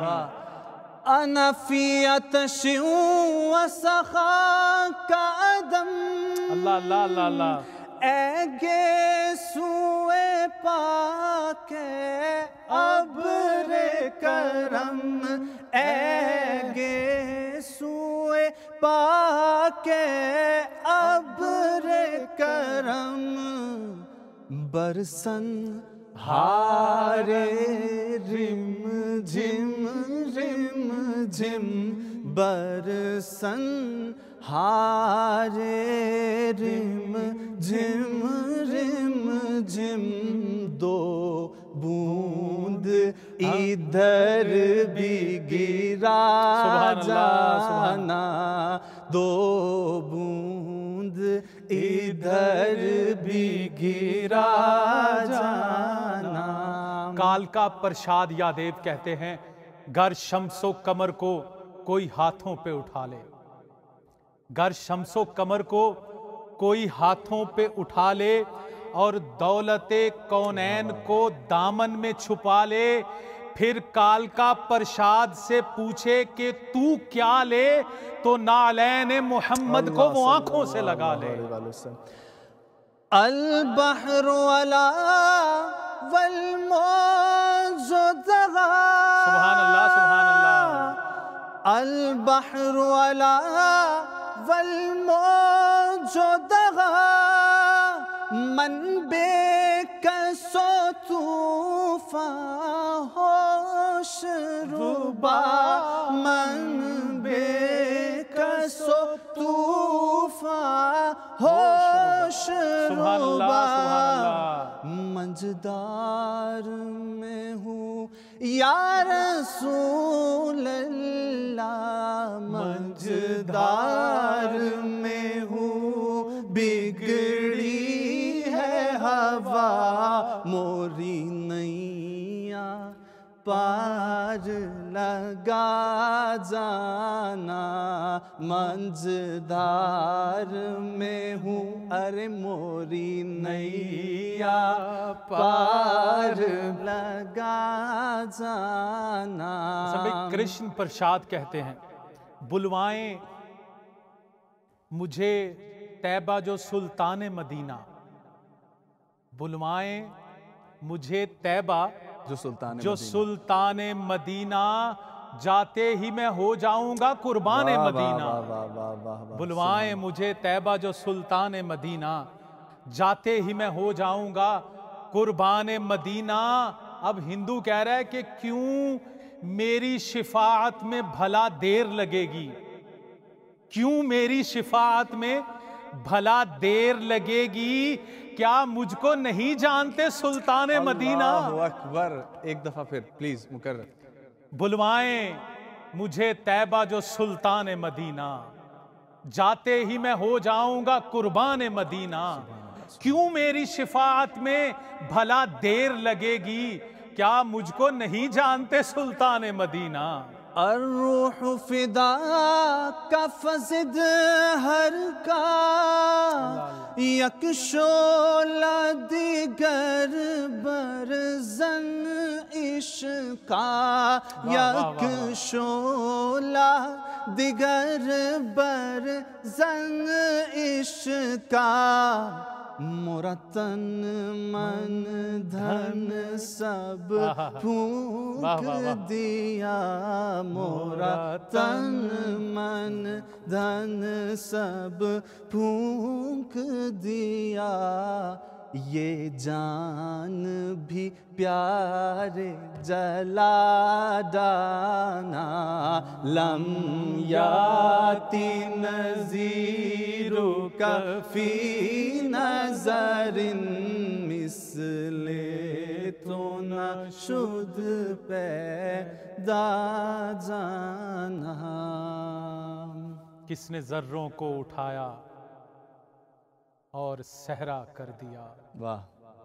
किसने जर्रों को उठाया और सहरा कर दिया, किसने कतरों को मिलाया और दरिया कर दिया, किसने कतरों को मिलाया। बहुत ही खूबसूरत। और अब बढ़ते हैं अगले सेगमेंट की तरफ। किचन से में आप सबसे मुलाकात होगी। अरीज, क्या कहेंगी? मैं ये कहना चाहूँगी आखिर में कि बेशक सच कड़वा होता है, सच कहना सुनना बहुत मुश्किल होता है, लेकिन अगर हम सच को अपनी ज़िंदगी का हिस्सा बना लेंगे तो हमारी ज़िंदगी आसान हो जाएगी। लेकिन साथ साथ इस बात का भी ख्याल रखें कि आपकी सच से किसी की दिल आज़ारी ना हो। बेशक। एक छोटा सा वक्फा, हमारे साथ रहिए।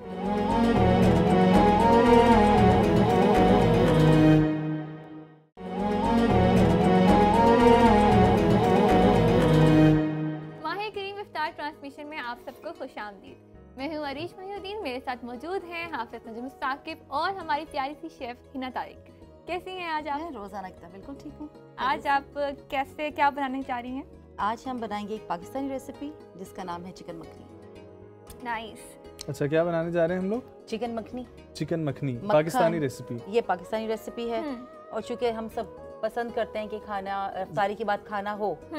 बिल्कुल। हाँ, तो ये हम लोग पसंद करते हैं। पसंद करते और हैं। हमारी तरफ असल में रुझान ये है ना कि जो रात को सालन बना, जो घर में बना, वही सुबह फिर सहरी में भी इस्तेमाल होता है। तो ये अच्छी चीज़ है तो ये कि दोनों तरफ इस्तेमाल हो जाएगा, सहरी में भी और अफ्तारी के बाद जब हम खाना खाना पसंद करते हैं उसमें भी। ठीक है। थोड़ा ज़रा फैंसी सी डिश है, ज़रा VIP किस्म की है, क्योंकि मक्खन है इसके अंदर, इसमें क्रीम है, तो हैवी भी हो जाएगा। तो आपने फिर अफ्तारी उस लिहाज से थोड़ा सा हाथ रोक के करनी है अगर आप ये रेसिपी ट्राई करने लगे तो। थोड़ा साथ देख रहे हैं कि यहाँ पे भी कुछ मशरूब की कोई तैयारी हो रही है। अरीज, इधर हम बनाएंगे चिकन मखनी के साथ, यहाँ पे हम जो ड्रिंक बनाएंगे वो है दूध बादाम और बड़ा हल्का फुल्का सा ठंडा वो भी दोनों चीजें जो है सहरी अफ्तार में इस्तेमाल हो सकती हैं। हाँ बिल्कुल।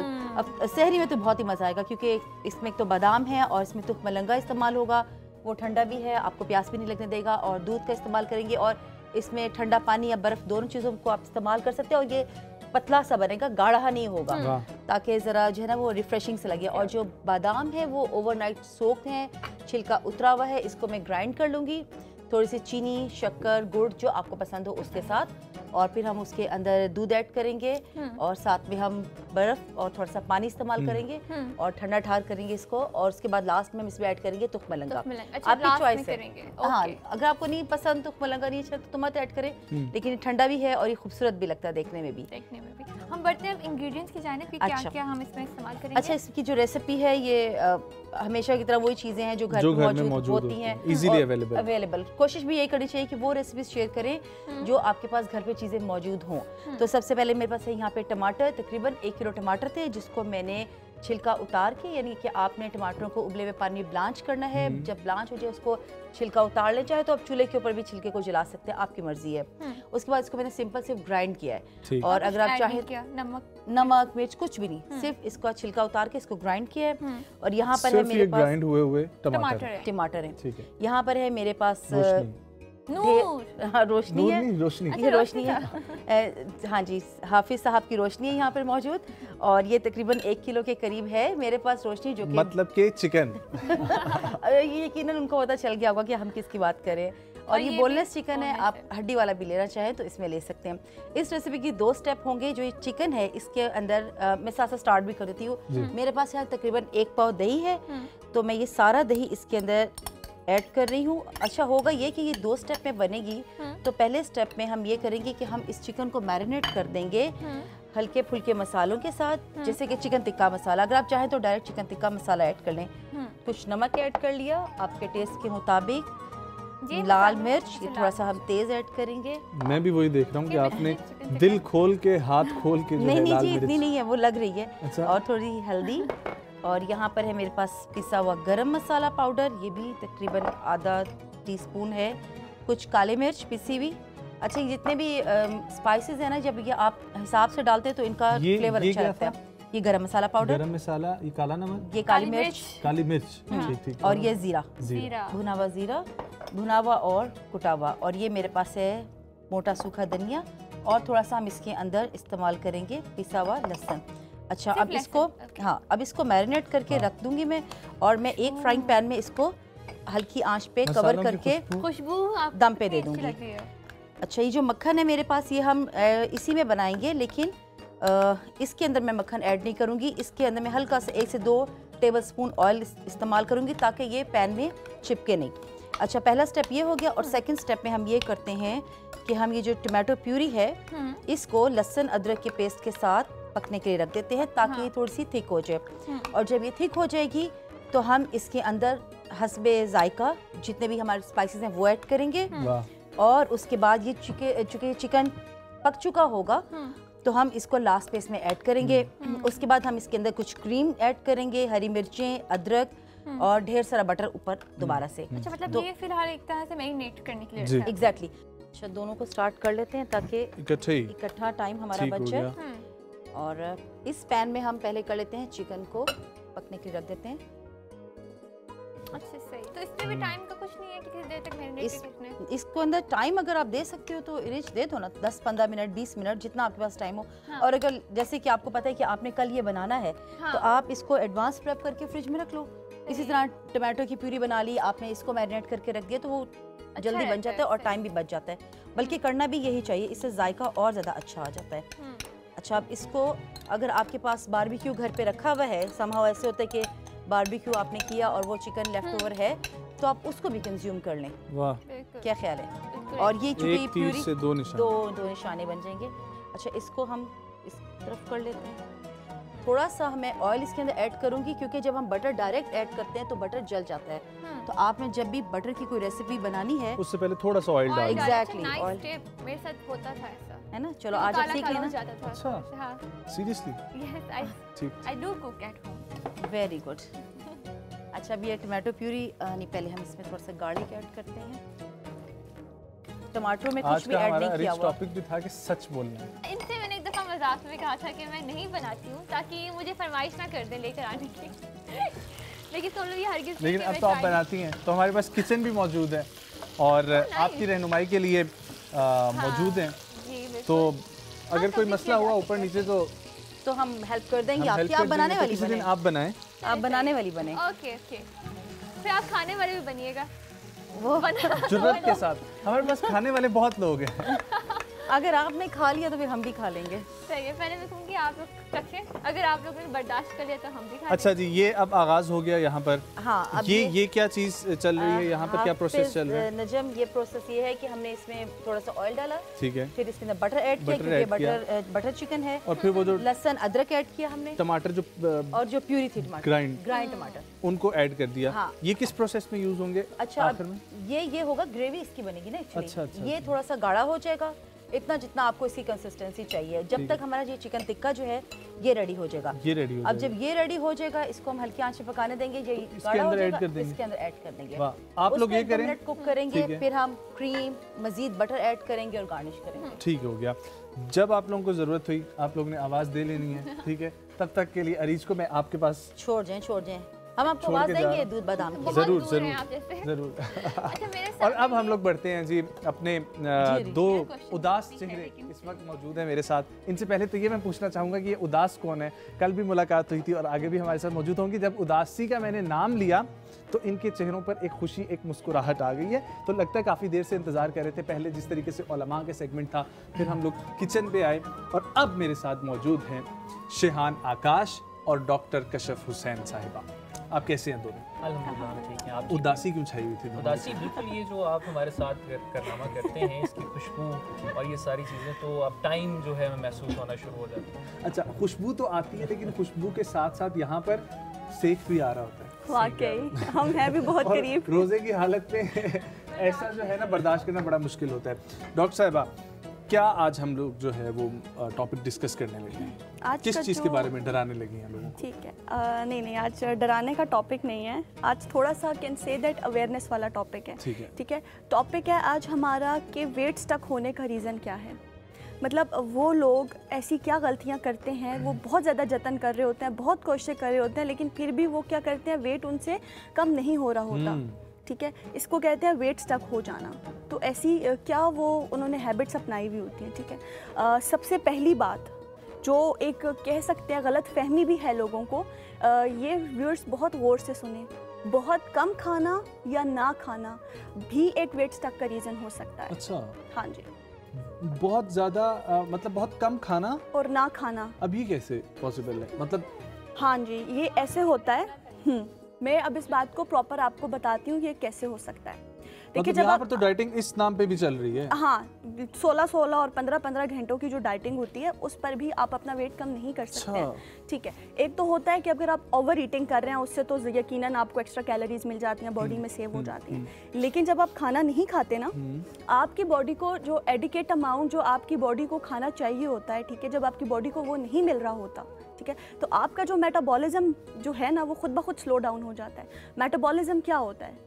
मेटाबॉलिज्म वो प्रोसेस है जो हमारे खाने को एनर्जी में कन्वर्ट करता है। हाँ जी, मेटाबॉलिज्म, ठीक है।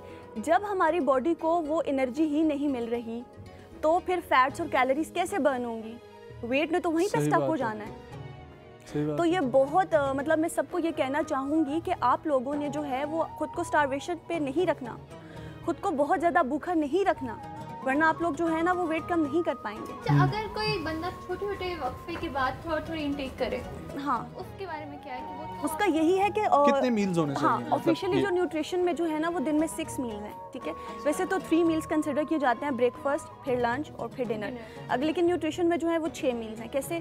पहले आप कर लें ब्रेकफास्ट, 11-12 बजे के टाइम आप ले लें ब्रंच कर लें, फिर आप लंच ले लें, फिर 4-5 बजे के टाइम आप ले लें टी टाइम, और फिर आप ले लें रात को खाना। बेड टाइम में मोस्टली जो होती है वो दूध या फिर आप कोई मीठा ले लेते हैं, ठीक है। इसके लिए इसके पीछे भी एक रीज़न है। अगर फॉर एग्जांपल आप जो ब्रंच टाइम और टी टाइम नहीं ले रहे, आपने सुबह की 8 बजे नाश्ता, आप निकल जाते हैं अपने काम पे, आप चले जाते हैं कॉलेज स्कूल चले जाते हैं, जब आप 2 बजे आते हैं घर, आप बहुत भूखे हुए होते हैं, आप ओवर ईटिंग कर लेते हैं, ठीक है। जब आप 11-12 बजे टाइम आपने हल्का सा कुछ भी खाया होगा ना, तो आप बहुत ज़्यादा भूख की हालत में नहीं होंगे। तो ऐसे क्या कर सकते हैं आप? कंट्रोल कर सकते हैं खुद को, ठीक है। तो ये भी एक बहुत इंपॉर्टेंट पॉइंट है। होता है कि हम लोग सहरी के टाइम तो चलो सही करते हैं, लेकिन अफ्तारी के टाइम में बहुत ज़्यादा एक साथ इंटेक कर लेते हैं, ओवर ईटिंग में आ जाती है। तो ये बहुत ज़रूरी है कि आपने अपना कोई भी मील स्किप नहीं करना। ये मैं नहीं कह रही 11-12 बजे के टाइम आप बैठें और आप रोटियां खाएं, पराठे खाएं, नहीं। आप अपने पास थोड़ा सा ड्राई फ्रूट्स रख सकते हैं, आप 2-4 बादाम ले लें, 2-3 काजू ले लें, ठीक है, आपने वो खा लिए। अच्छा, ठीक है। तो शिहान मुझे ये समझाएं कि हमें ये कैसे खुद पता चलेगा कि हम अपनी मिकदार से ज़्यादा खा रहे हैं? असल में इसमें नजम बड़ी आसान सी चीज़ है। आम लोगों के लिए मैं ये समझाना चाहूँगा कि आप ये कीजिए कि एक चार्ट बना लीजिए और उसके ऊपर आप डे मेंशन कर लीजिए, और जो आपकी रूटीन है आप चेक करने के लिए उसके ऊपर मेंशन करना शुरू कर दें। यानी मंडे को आपने ये खाया और इतने बजे खाया, ठीक है। ये करते करते आपका 1 वीक कंप्लीट हो जाएगा। 1 वीक के बाद आप उसको जो है मैंने आगे भी आपको बताया था कि आप सर्च कीजिए, खुद उसके ऊपर स्टडी कीजिए कि किस फूड के अंदर कितनी कैलोरीज हैं, ठीक है। फिर आपको आप अपनी अमाउंट पता चलेगी कि जी अगर हमें 1500 कैलोरीज चाहिए थी तो मैंने मंडे को जो है वो 3000 कैलोरीज ले ली हैं, या ट्यूसडे को मैंने इतनी कैलोरीज ले ली और मेरी कोई एक्टिविटी नहीं है। तो ये बड़ी आसान चीज़ है। ऐसे आप अगर आप आसान करना चाहें, जैसे फॉर एग्जाम्पल मेरे लिए भी थोड़ा मुश्किल होता है कि कैलोरीज क्या होता है, तो उस तरह से बताएंगे कि होता क्या है। जैसे हम फूड पे कहते हैं ना कि इसमें ज़्यादा फैट है, ये नहीं खाना चाहिए, घी नहीं खाना चाहिए, तो कैलोरीज को थोड़ा सा डिफाइन। देखिए, कैलोरीज हमारी बॉडी की रिक्वायरमेंट है जिससे हमें एनर्जी मिल रही है। हर बंदे की एक फ्यूल, आप इसको आसान अल्फाज में मैं कहूँगा कि एक फ्यूल है कि जिसके ऊपर आप ट्रैवल कर रहे हैं, ठीक है, जिसके ऊपर आपकी पूरी बॉडी जो है वो ट्रैवल कर रही है। हमने आगे भी ये डिस्कस किया था कि हम कर रही है कि फ्यूल हम बहुत ज़्यादा ले रहे हैं और सफ़र हम कर नहीं रहे हैं। तो हमें ये करना है कि फ्यूल कम करना है और सफ़र ज़्यादा करना है, ताकि हमारा फ्यूल खत्म हो जाए और रास्ते में हमको आ रहा है। ठीक हो गया। फाइबर क्या होते हैं? अच्छा, फाइबर ऐसे होता है, सबसे पहले ना मैं आपको एक यहाँ पर एक और चीज़ ऐड करना चाहूँगी, उसके बाद मैं फाइबर पे आती हूँ। Bad food choices. अच्छा, बैड फूड चॉइसेस। जैसे कि आप मार्केट जाते हैं, ठीक है, आपको क्रेविंग हो गई है कि आपने कहा ओहो यार ये तो चीज़ मिल गया, नज़र आ गया मुझे, मैंने इसमें ऑमलेट में डाल के खाना, मैंने पास्ता बना के खाना है, ठीक है। वहाँ पे लेबल पे आएगा लो फैट चीज़। नहीं भाई, फैट चीज़ में फ़ैट है, चीज़ में हाई फैट होते हैं, लो चीज़ फैट कोई नहीं होता, ठीक है। तो इस तरह अगर आप वाकई वेट आप जो है वो अपना कम करना चाहते हैं तो इस तरह के प्रोडक्ट से दूर रहें, ठीक है। जहाँ पे लिखा हुआ है कि लो फैट चीज़, नहीं भाई, चीज़ में फैट मौजूद है तो मौजूद है। तो इस तरह के अपने बैड फूड चॉइसेस को खुद को धोखा नहीं देना। कभी-कभी खान चूजे से थोड़ा हाँ, कभी-कभी आप खा सकते हैं। हाँ, चीट डे आप बेशक रख सकते हैं, लेकिन डेली बेसिस पे नहीं करना, ठीक है। अच्छा, बैड फूड चॉइसेस से हम रिलेट करते हैं, आप फाइबर, हाई फाइबर डाइट आप कंज्यूम करें, ठीक है। उससे क्या होता है, पहले तो ये बताएं फाइबर क्या है? फाइबर हमारे फूड का वो पार्ट है जो हम डाइजेस्ट नहीं कर सकते।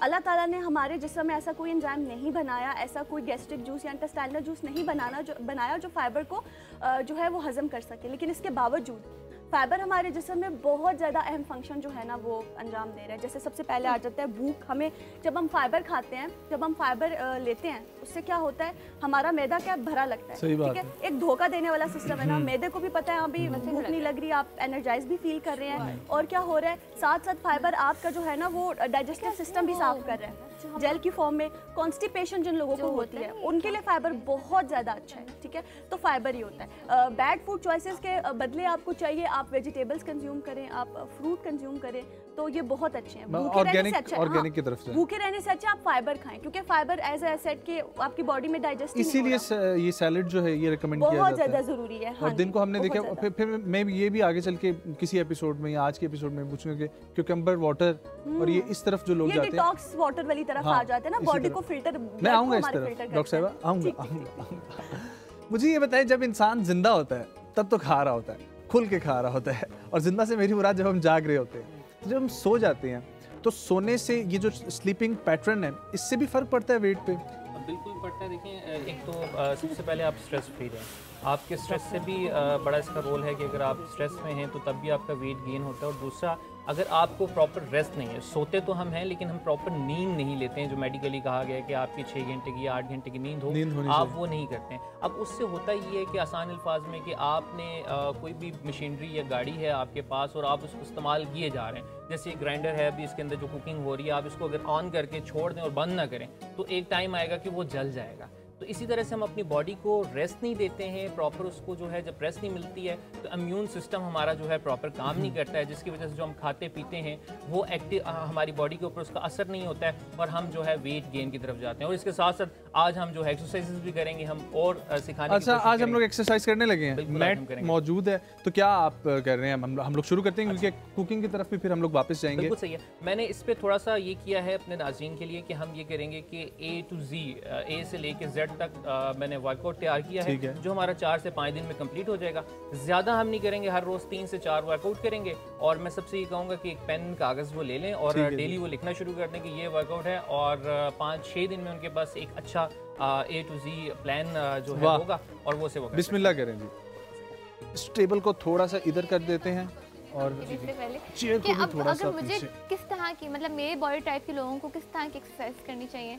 अच्छा, आपके बॉडी टाइप के जो लोग हैं वो हर किस्म की एक्सरसाइज कर सकते हैं। आप ज़्यादा उसमें ये ना जाएं कि आपका फूड का इंटेक अगर कम होगा और आप जो है कार्डियो वर्क बहुत ज़्यादा करेंगे तो उससे ये होगा कि आप फिर वेट लूज़ की तरफ जाएंगे, ठीक है। तो आपने अपना फूड का इंटेक जो है वो पूरा रखना है, और उसके साथ अगर आप किसी भी किस्म का वर्कआउट करती हैं, कार्डियो करती हैं, कोई भी ऐसी एक्टिविटी करती हैं, तो नो प्रॉफिट नो लॉस में जाएंगी, ना गेन होगा और ना लूज होगा। हाँ, अगर मसल गेन करना चाहती हैं तो वो आप कर देते हैं। नजम, इसके साथ मैं एक्सरसाइज शुरू करने से पहले ये कार्डियो जो वर्ड है इसके ऊपर मैं थोड़ा सा आपको ब्रीफ कर दूं कि लोग जिम जाते हैं और वो ट्रेडमिल करना चाहते हैं, इलेक्ट्रिकल करना चाहते हैं कि जी हम कार्डियो करते हैं, तो काफी सारे लोगों को कार्डियो का मतलब ही नहीं पता है कि ये है क्या।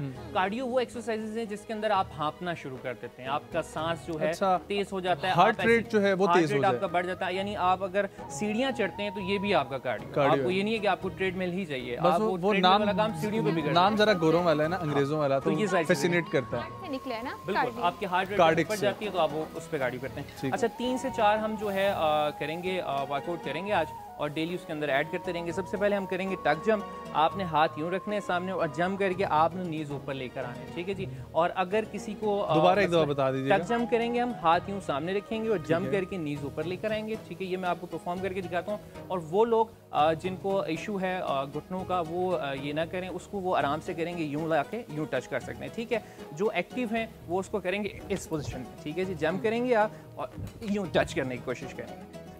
1 2 3 4 5 6 7 8 9 10।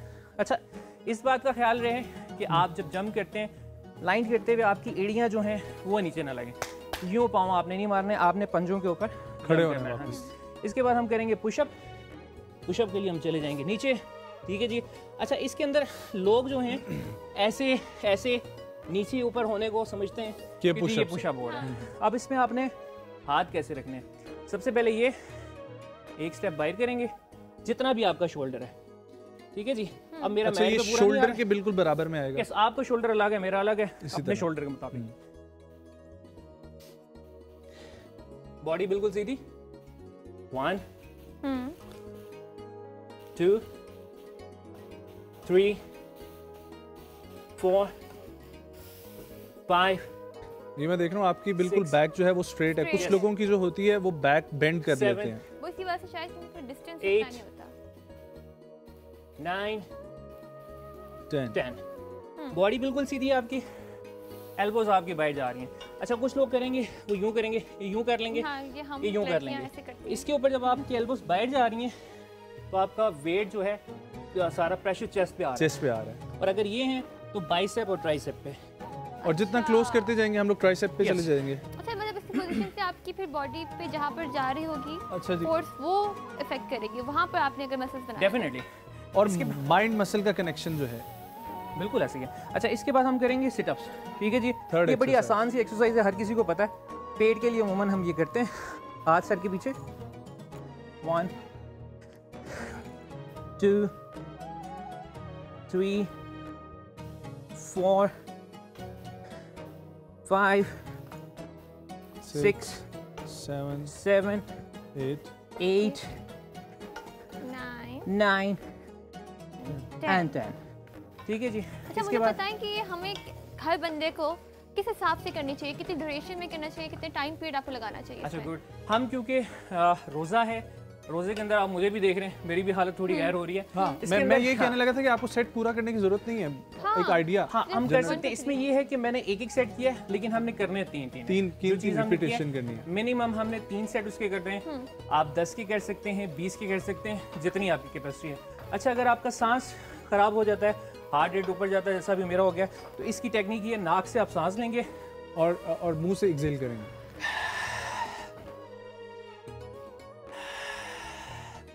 वाह, ठीक हो गया। ये 4 से 5 दफा करेंगे आप, बिल्कुल आप इसमें रिलैक्स हो जाएंगे। ठीक है जी। इसके बाद हम आ गए ट्रेड पे स्क्वाट्स में। स्क्वाट्स के लिए पाँव हम थोड़े से खोल लेंगे, पंजे थोड़े से बाएं और ये सीधा 1। अच्छा ये लोग सही करते नहीं है। हाँ। ये बताना बहुत जरूरी है। एक दो लोग करते हैं कि ये नीज यूं बाहर ले जाते हैं, कमर यूं होगी और यूं करके करेंगे, इसका कोई फायदा नहीं है। ठीक है जी। कमर आपकी बिल्कुल सीधी है, हिप को आप बाहर निकाल रहे हैं, नीज आपके जो पाँव के पंजे हैं, हाँ, बस वहां तक जाएंगे, उससे आगे नहीं निकलेंगे। ठीक है, ये देखेंगे आप और पूरा आप चेयर वाली पोजीशन में नीचे जा रहे हैं। 1 2 3 4 and 5। अच्छा इसके बाद आज हम लास्ट करेंगे जंपिंग जैक। ये हर किसी ने की होगी और ये जो है बड़ी इफेक्टेड है। इसमें आप ये करेंगे, पाँव जोड़ लेंगे, जंप करके साइड से ओपन। 1 2 3 4 5 6 7 8 9 10। ठीक है जी। अच्छा अब मुझे प्लीज आप बताइएगा कि जो आपने एक्सरसाइजेज आज बताई हैं उनके क्या क्या फायदे हैं, किस किस चीज़ के लिए आपको यूज़ करनी चाहिए? अच्छा ये तमाम एक्सरसाइज हमारी कार्डियो में आ रही हैं। आप मेरी हालत देख रहे हैं। हाँ, जितना आपका हार्ट रेट ऊपर जाएगा उतना आपके लिए अच्छा है, उतना आपका फैट बर्न होगा। डन हो गया। एक लास्ट सवाल, स्किपिंग मील का कॉन्सेप्ट क्या है? आपने बोला कि 6 मील पूरे करने हैं, तो ये स्किपिंग मील का साथ कॉन्सेप्ट क्या है? स्किपिंग मील का कॉन्सेप्ट यहीं पर ये आता है कि फॉर एग्जांपल अगर आप अपना मील मिस कर रहे हैं, ठीक है, तो वही बात है, आपकी भूख की शिद्दत बहुत ज़्यादा बढ़ जाती है, तो वो फिर डायरेक्टली या इनडायरेक्टली जाता है ओवर ईटिंग की तरफ।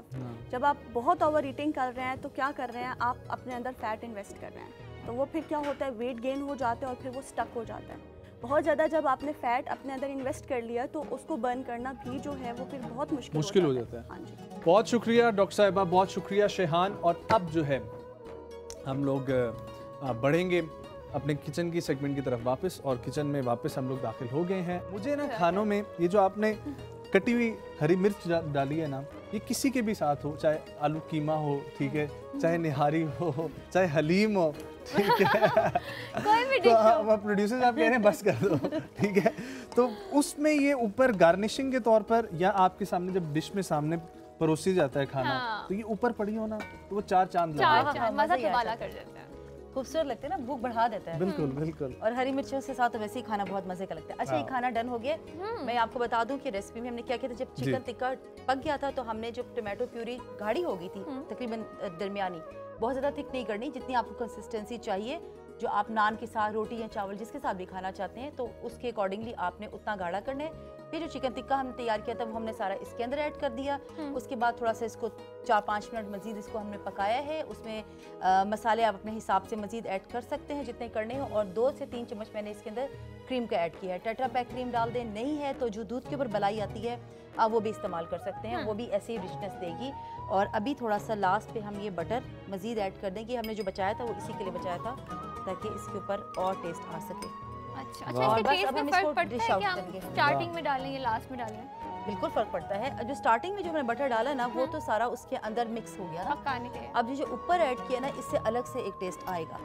कल से मैं साथ क्योंकि वो फालतू है टिफिन लेकर आया। हाँ, घर जाके वो पहले घर से टिफिन लेकर आया करते थे, मैं यहाँ से जो है ना घर टिफिन लेकर जाया करूँगा। इंटरेस्टिंग।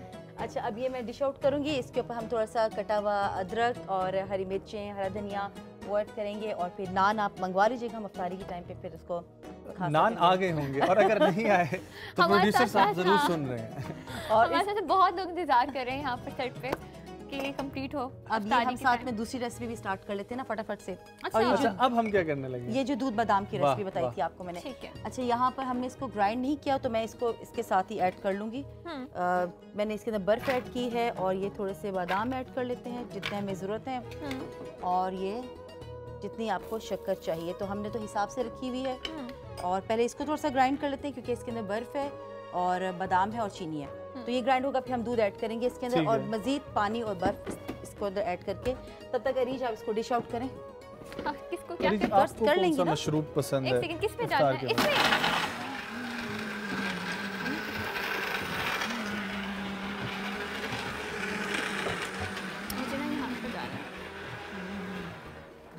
अच्छा, कितने सुघड़ बच्चे हैं ये। देख लें, देख लें, मेरी अम्मा खास तौर पर देख लें कि मैं कितना सुघड़ बच्चा हूँ। आंटी बहुत खुश हो रही होंगी। अच्छा अच्छा, मुझे ये बताइएगा कि ये जो मक्खन है ये मैं डालूं? पहले आप ये ग्रेवी वाला चिकन डालो, फिर ऊपर से मक्खन आराम से प्यार से डालना। अब ये इतना थिक हो गया है, बादाम ग्राइंड हो गए हैं और अब हम ये ऐड कर देंगे। और मज़ीद हम इसके अंदर पानी और बर्फ ऐड करेंगे ताकि थोड़ा पतला बन जाए। अच्छा, हम निकालते हुए ना मुझे बता दीजिएगा कि कितना ऑयल रखूं, कितना ऑयल निकालूं। हाय हाय हाय अरीज, अभी तो अरीज देख लें अरीज, और अरीज की जो है अम्मा जान भी देख लें। मैं चाह रही थी कि मैं जहाँ से ना कुछ सीख के जाऊँ। मुझे आप बहुत कुछ सीख लेंगी कि हम लोग जो प्लेट्स में निकालते हैं ना तब हम लोग ऑयल अवॉइड करते हैं ना, लेकिन अभी तो हमने देखो इसमें बटर भी है ना, ये नाम ही चिकन मखनी है, बटर चिकन कह लो, जरा इंग्लिश स्टाइल का करना है तो। तब तक जरा चलते हैं हमारी डॉक्टर साहिबा की तरफ, जरा उनकी तरफ भी कैमरा मूव हो, जरा उनसे पूछा जाए कि उनको क्या अच्छा बनाना आता है। जी डॉक्टर साहब, हम जो आप बनाते हैं खाली उसमें से हम कीड़े निकालते हैं, क्या खाना चाहिए और क्या नहीं खाना चाहिए। नहीं, आपको खुद कुछ बनाना नहीं आता? मैं चाय बहुत अच्छी बनाती हूँ। वाह वाह, सब मिलकर कहिए सुभान अल्लाह, सुभान अल्लाह, सुभान अल्लाह। उसके अलावा मैं जो हूँ वो नूडल्स भी अच्छे बना लेती हूँ। मैंने कहा था ना आप और अरीज काफी मुझे अंडा फ्राई करने नहीं आता। क्या बात है, आपको बॉईल करना आता है? बॉईल बहुत अच्छा करती हूँ। अब आप बताएं। अच्छा, आपको क्या आता है? मैं देख रहा हूँ ना दोनों तरफ से किसको क्या आता है, किसको क्या नहीं आती होंगी। इसके अलावा कुछ आता है तो मुझे प्लीज बताइए, हमारी इंफॉर्मेशन में इजाफा करें। मैं टिक्के बहुत अच्छे बना लेता हूँ। टिक्के हम भी बना लेते हैं। टिक्के बना लेती हैं आप? सही बात है, सही बात है। टिक्के सही तरीके से अंदर से गले हुए ना होना, वो तो फिर डिपेंड करता है आग किसने लगाई है। क्या मतलब आग किसने लगाई है? शुरू से प्रोसेस ही जो है वो आपको करना आना चाहिए। खैर, तैयार हो चुके हैं जी। तो मलंगा और इसको इसके बाद भी ग्राइंड करना है? नहीं, इसके बाद ग्राइंड नहीं करना। लेकिन जब आप घर पे बना रहे हैं इसको तो आपने इसमें ढेर सारी बर्फ ऐड करनी है ताकि अच्छा पतला सा बने। मैं तो ना जग को देख के इम्प्रेस हो रही हूँ। Very nice, I need to buy this jug. और ये जितना ठंडा मज़े का लगेगा उतना ये हेल्दी भी है। और बच्चों को तो प्लीज़ ज़रूर आप दें और आदत डालें बच्चों को इस तरह की चीज़ों की। घर पे बने हुए जितने भी ड्रिंक्स हैं काइंडली फिजी ड्रिंक से अवॉइड करें। अब मेरे घर में एक वो वाइट फिजी ड्रिंक जब आ जाती है तो मेरी बेटी पकड़ के बैठ जाती है, लेकिन इसके अलावा हमारे घर में जितने फ्रेश जूसेस बनते हैं ना, जितने ये मिल्क शेक्स हो गए या जितने भी सीजनल फ्रूट्स होते हैं तो वो सबसे ज़्यादा पसंद किए जाते हैं, हेल्दी भी होते हैं, सेहत के लिए अच्छे। वंस इन अ वीक जो है ना चीट डे है बच्चों के लिए, लेकिन नेचुरल पे बहुत जरूरी है। तो वो खुशबू तक की ठीक है ना, वो जब मुंह में आ जाती है तो फिर बिरयानी का जो एक वो है ना, पता चला ना, खत्म हो जाता, पता चला ना जरा महंगा खाना बना है। इलायची कोई सस्ता हाँ, तो नहीं है ना? इलायची इतनी महंगी है, मैं लेने गई थी तो इतनी सी जो है ना आपको 4, 5, 6, 700 की मिलती है। आप जी हाँ। उसको फॉर ग्रांटेड दे रहे, उसके तो फायदे भी बहुत इतना हल्का तो ना मतलब लें। पहले कहा जाता था कि इतने अमीर हो जाओ कि चिलगोजे जो हैं वो सस्ते लगने लगे, तो अब इलायची जो है, इलायची भी उसी खाते में आ जाती है। तो ये हमारे सामने तैयार है चिकन मखनी विद बादाम, दूध बादाम विद तुख मलंगा। तो उम्मीद है कि आज की रेसिपीज अच्छी लगेंगी और अपनी फीडबैक दीजिएगा और बनाएं तो हमें ज़रूर बताएं कि आपको ये दोनों रेसिपीज कैसी लगी। ठीक हो गया। और हम लोग ये थोड़ा सा वो कहते हैं ना कि साफ साफ रहे। किधर है टिश्यू? कपड़ा? कपड़ा तो नहीं होगा यहाँ पर, शायद टिश्यू मिल जाएगा। आप दोनों के घर वाले देख के आज बहुत खुश हो रहे होंगे कि हमारे बच्चे कितने अच्छे हैं। वाह वाह वाह। इसको हम लोग यहाँ से साथ साथ काम कर क्लीन कर दें। नहीं, मैं कह रहा हूँ कि इतनी खूबसूरत चीज़ बनी है तो ये कैमरे पे भी ज़रा अच्छे और खूबसूरत अंदाज से पेश की जाए। और प्रेजेंटेशन के ही सारे नंबर होते हैं। वो शादी का कार्ड जो होता है ना, मुझे तो जब कार्ड आता है ना खूबसूरती देखते हैं, खाने में इंटरेस्ट होता है और उसके अलावा कार्ड देखने में। और ये आप लोग देखें, प्रोड्यूसर साहब हमारे ये भी साथ साथ कह रहे हैं कि कल आप दोनों का रिश्ता आ जाएगा। हमने तो कुछ नहीं किया, हम तो सीखने आए हैं। हाँ, और खाने के लिए आए। और ये आपके सामने मौजूद है आज की रेसिपी चिकन मखनी और दूध बादाम। Thank you so much. बहुत इजी, बहुत मजे का आपने हमें ये डिश सिखाई। कल भी हमने खाई थी अफ्तारी के बाद, बहुत मजे कोरियन। और वो सब आज जब ये सेट पर आई तो सब ने कहा कि छोड़े नहीं रेसिपी को, कल वाली बना लेते हैं रेसिपी। तो अब जमीन के नन्हे मुन्ने फरिश्तों की तरफ पढ़ेंगे, लेकिन एक छोटा सा वक्फा, कहीं मत जाइएगा, हमारे साथ रहें। बहुत शुक्रिया शेफ हिना, बहुत शुक्रिया, हमारे साथ रहें।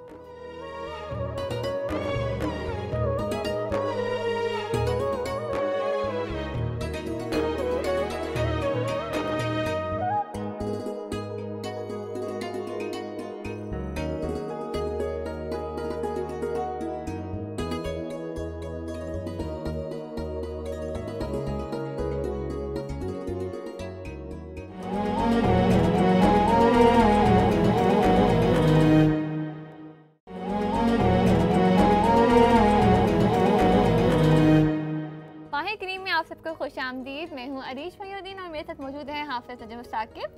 हम यहाँ पर मौजूद हैं नन्हे मुन्ने फरिश्तों के साथ। इनका इंट्रोडक्शन कराते चलूँ कि इनका नाम है खतीजा, ये है नामीन, ये है लाइबा, और अरीज की बाई जानिब अयान बैठे हैं। अयान के बाद शेजर हैं और फिर आयशा। और अभी हम सुनेंगे एक कहानी। आज हम कौन सी कहानी सुनेंगे बच्चों? आज हम लोग कहानी सुनेंगे हज़रत नूह अलैहिस्सलाम की। हज़रत नूह का नाम सुना हुआ है पहले आप सबने? हज़रत नूह अलैहिस्सलाम की हम लोग, जिनको आदम सानी भी कहा जाता है, और हज़रत आदम पहले अल्लाह के पैगंबर थे, ये सबको पता है ना? ठीक है, तो उनके जो सानी हैं, जो उन जैसे हैं, उनको कहा जाता है हज़रत नूह। और वो क्यों कहा जाता है वो अब मैं आप लोगों को कहानी सुनाता हूँ।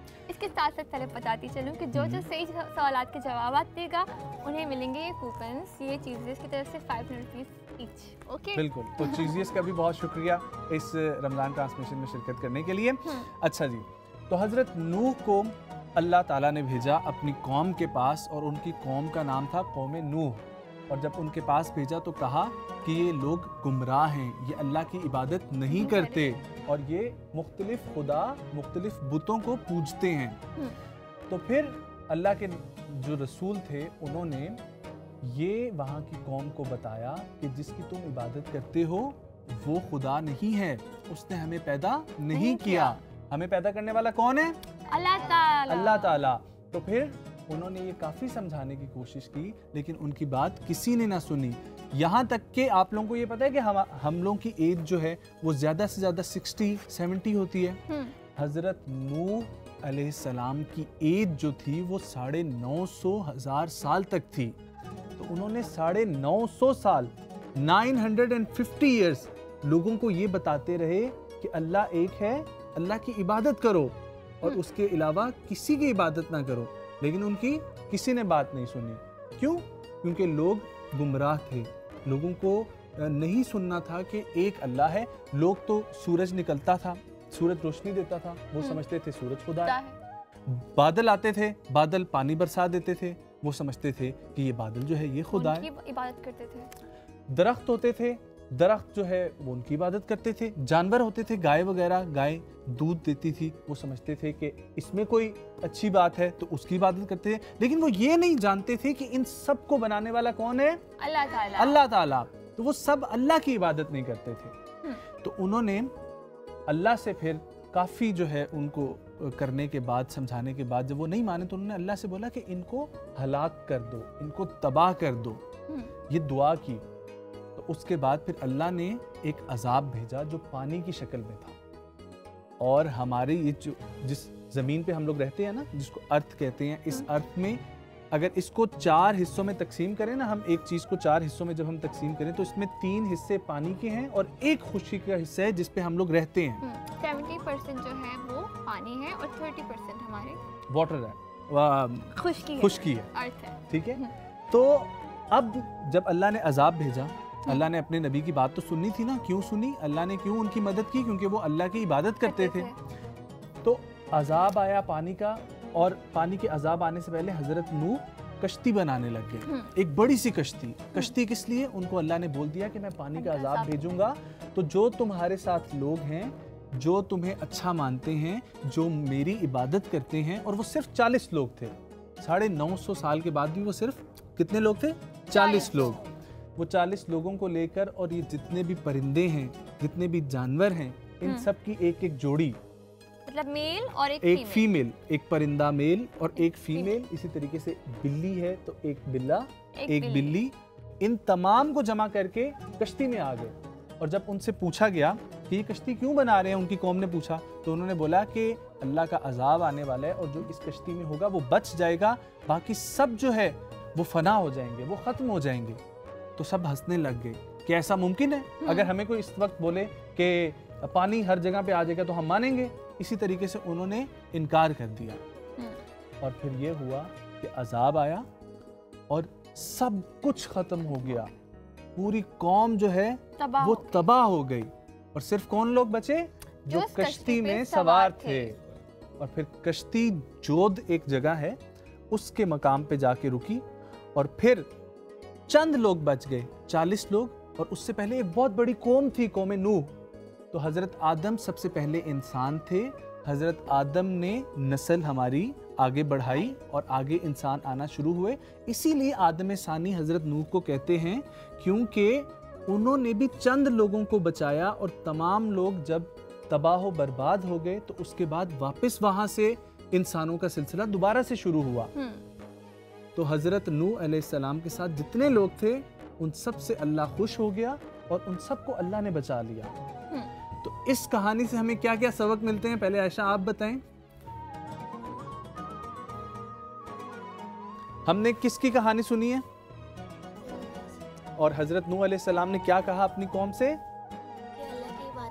अल्लाह की इबादत करो। अब शेजर आप बताएंगे तो उनकी कौम ने क्या किया? उनकी बात नहीं मानी।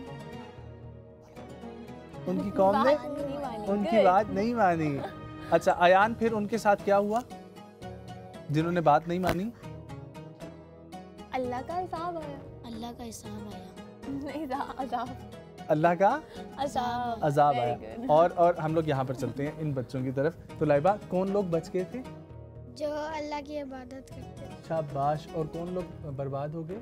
जो अल्लाह की इबादत नहीं जो अल्लाह की इबादत बर्बाद नहीं करते थे। और वो किस तरीके से बच गए थे खदीजा?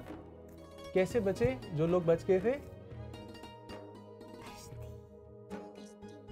वो कश्ती में बैठ गए थे। अच्छा, तो आज बच्चों हम लोगों ने ये सीखा कि अगर आपको कोई भी प्रॉब्लम आती है, आप लोग अल्लाह से मदद मांगें, ठीक है, तो अल्लाह ताला आपकी दुआ सुनता है। शेजर, आपको कभी कोई मसला होता है ना, ठीक है, कभी एग्ज़ाम में प्रॉब्लम आती है ना, जब पेपर देने होते हैं, तो फिर हमें क्या करना चाहिए? अल्लाह से दुआ मांगनी चाहिए कि अल्लाह पाक हमें ये हिम्मत दे कि हम जो है अच्छे काम करें और हमारे ऊपर जो मुश्किल है वो मुश्किल टल जाए। और जो लोग अल्लाह की बात नहीं मानेंगे उनके साथ नामीन क्या होगा?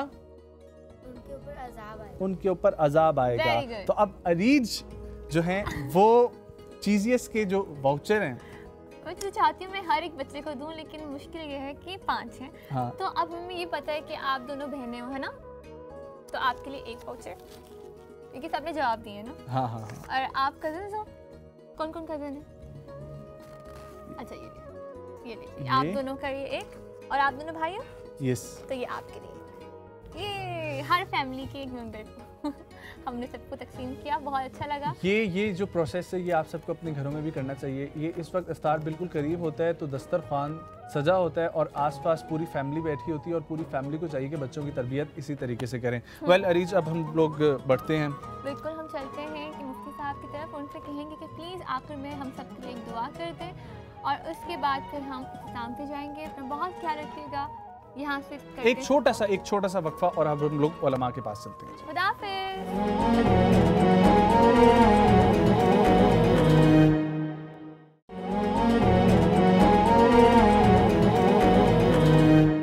माह करीम में आपको फिर से एक दफ़ा खुश आमदीद। हम बढ़ते हैं अपने इख्तिताम की तरफ और आपसे दरख्वास्त है एक दुआ की।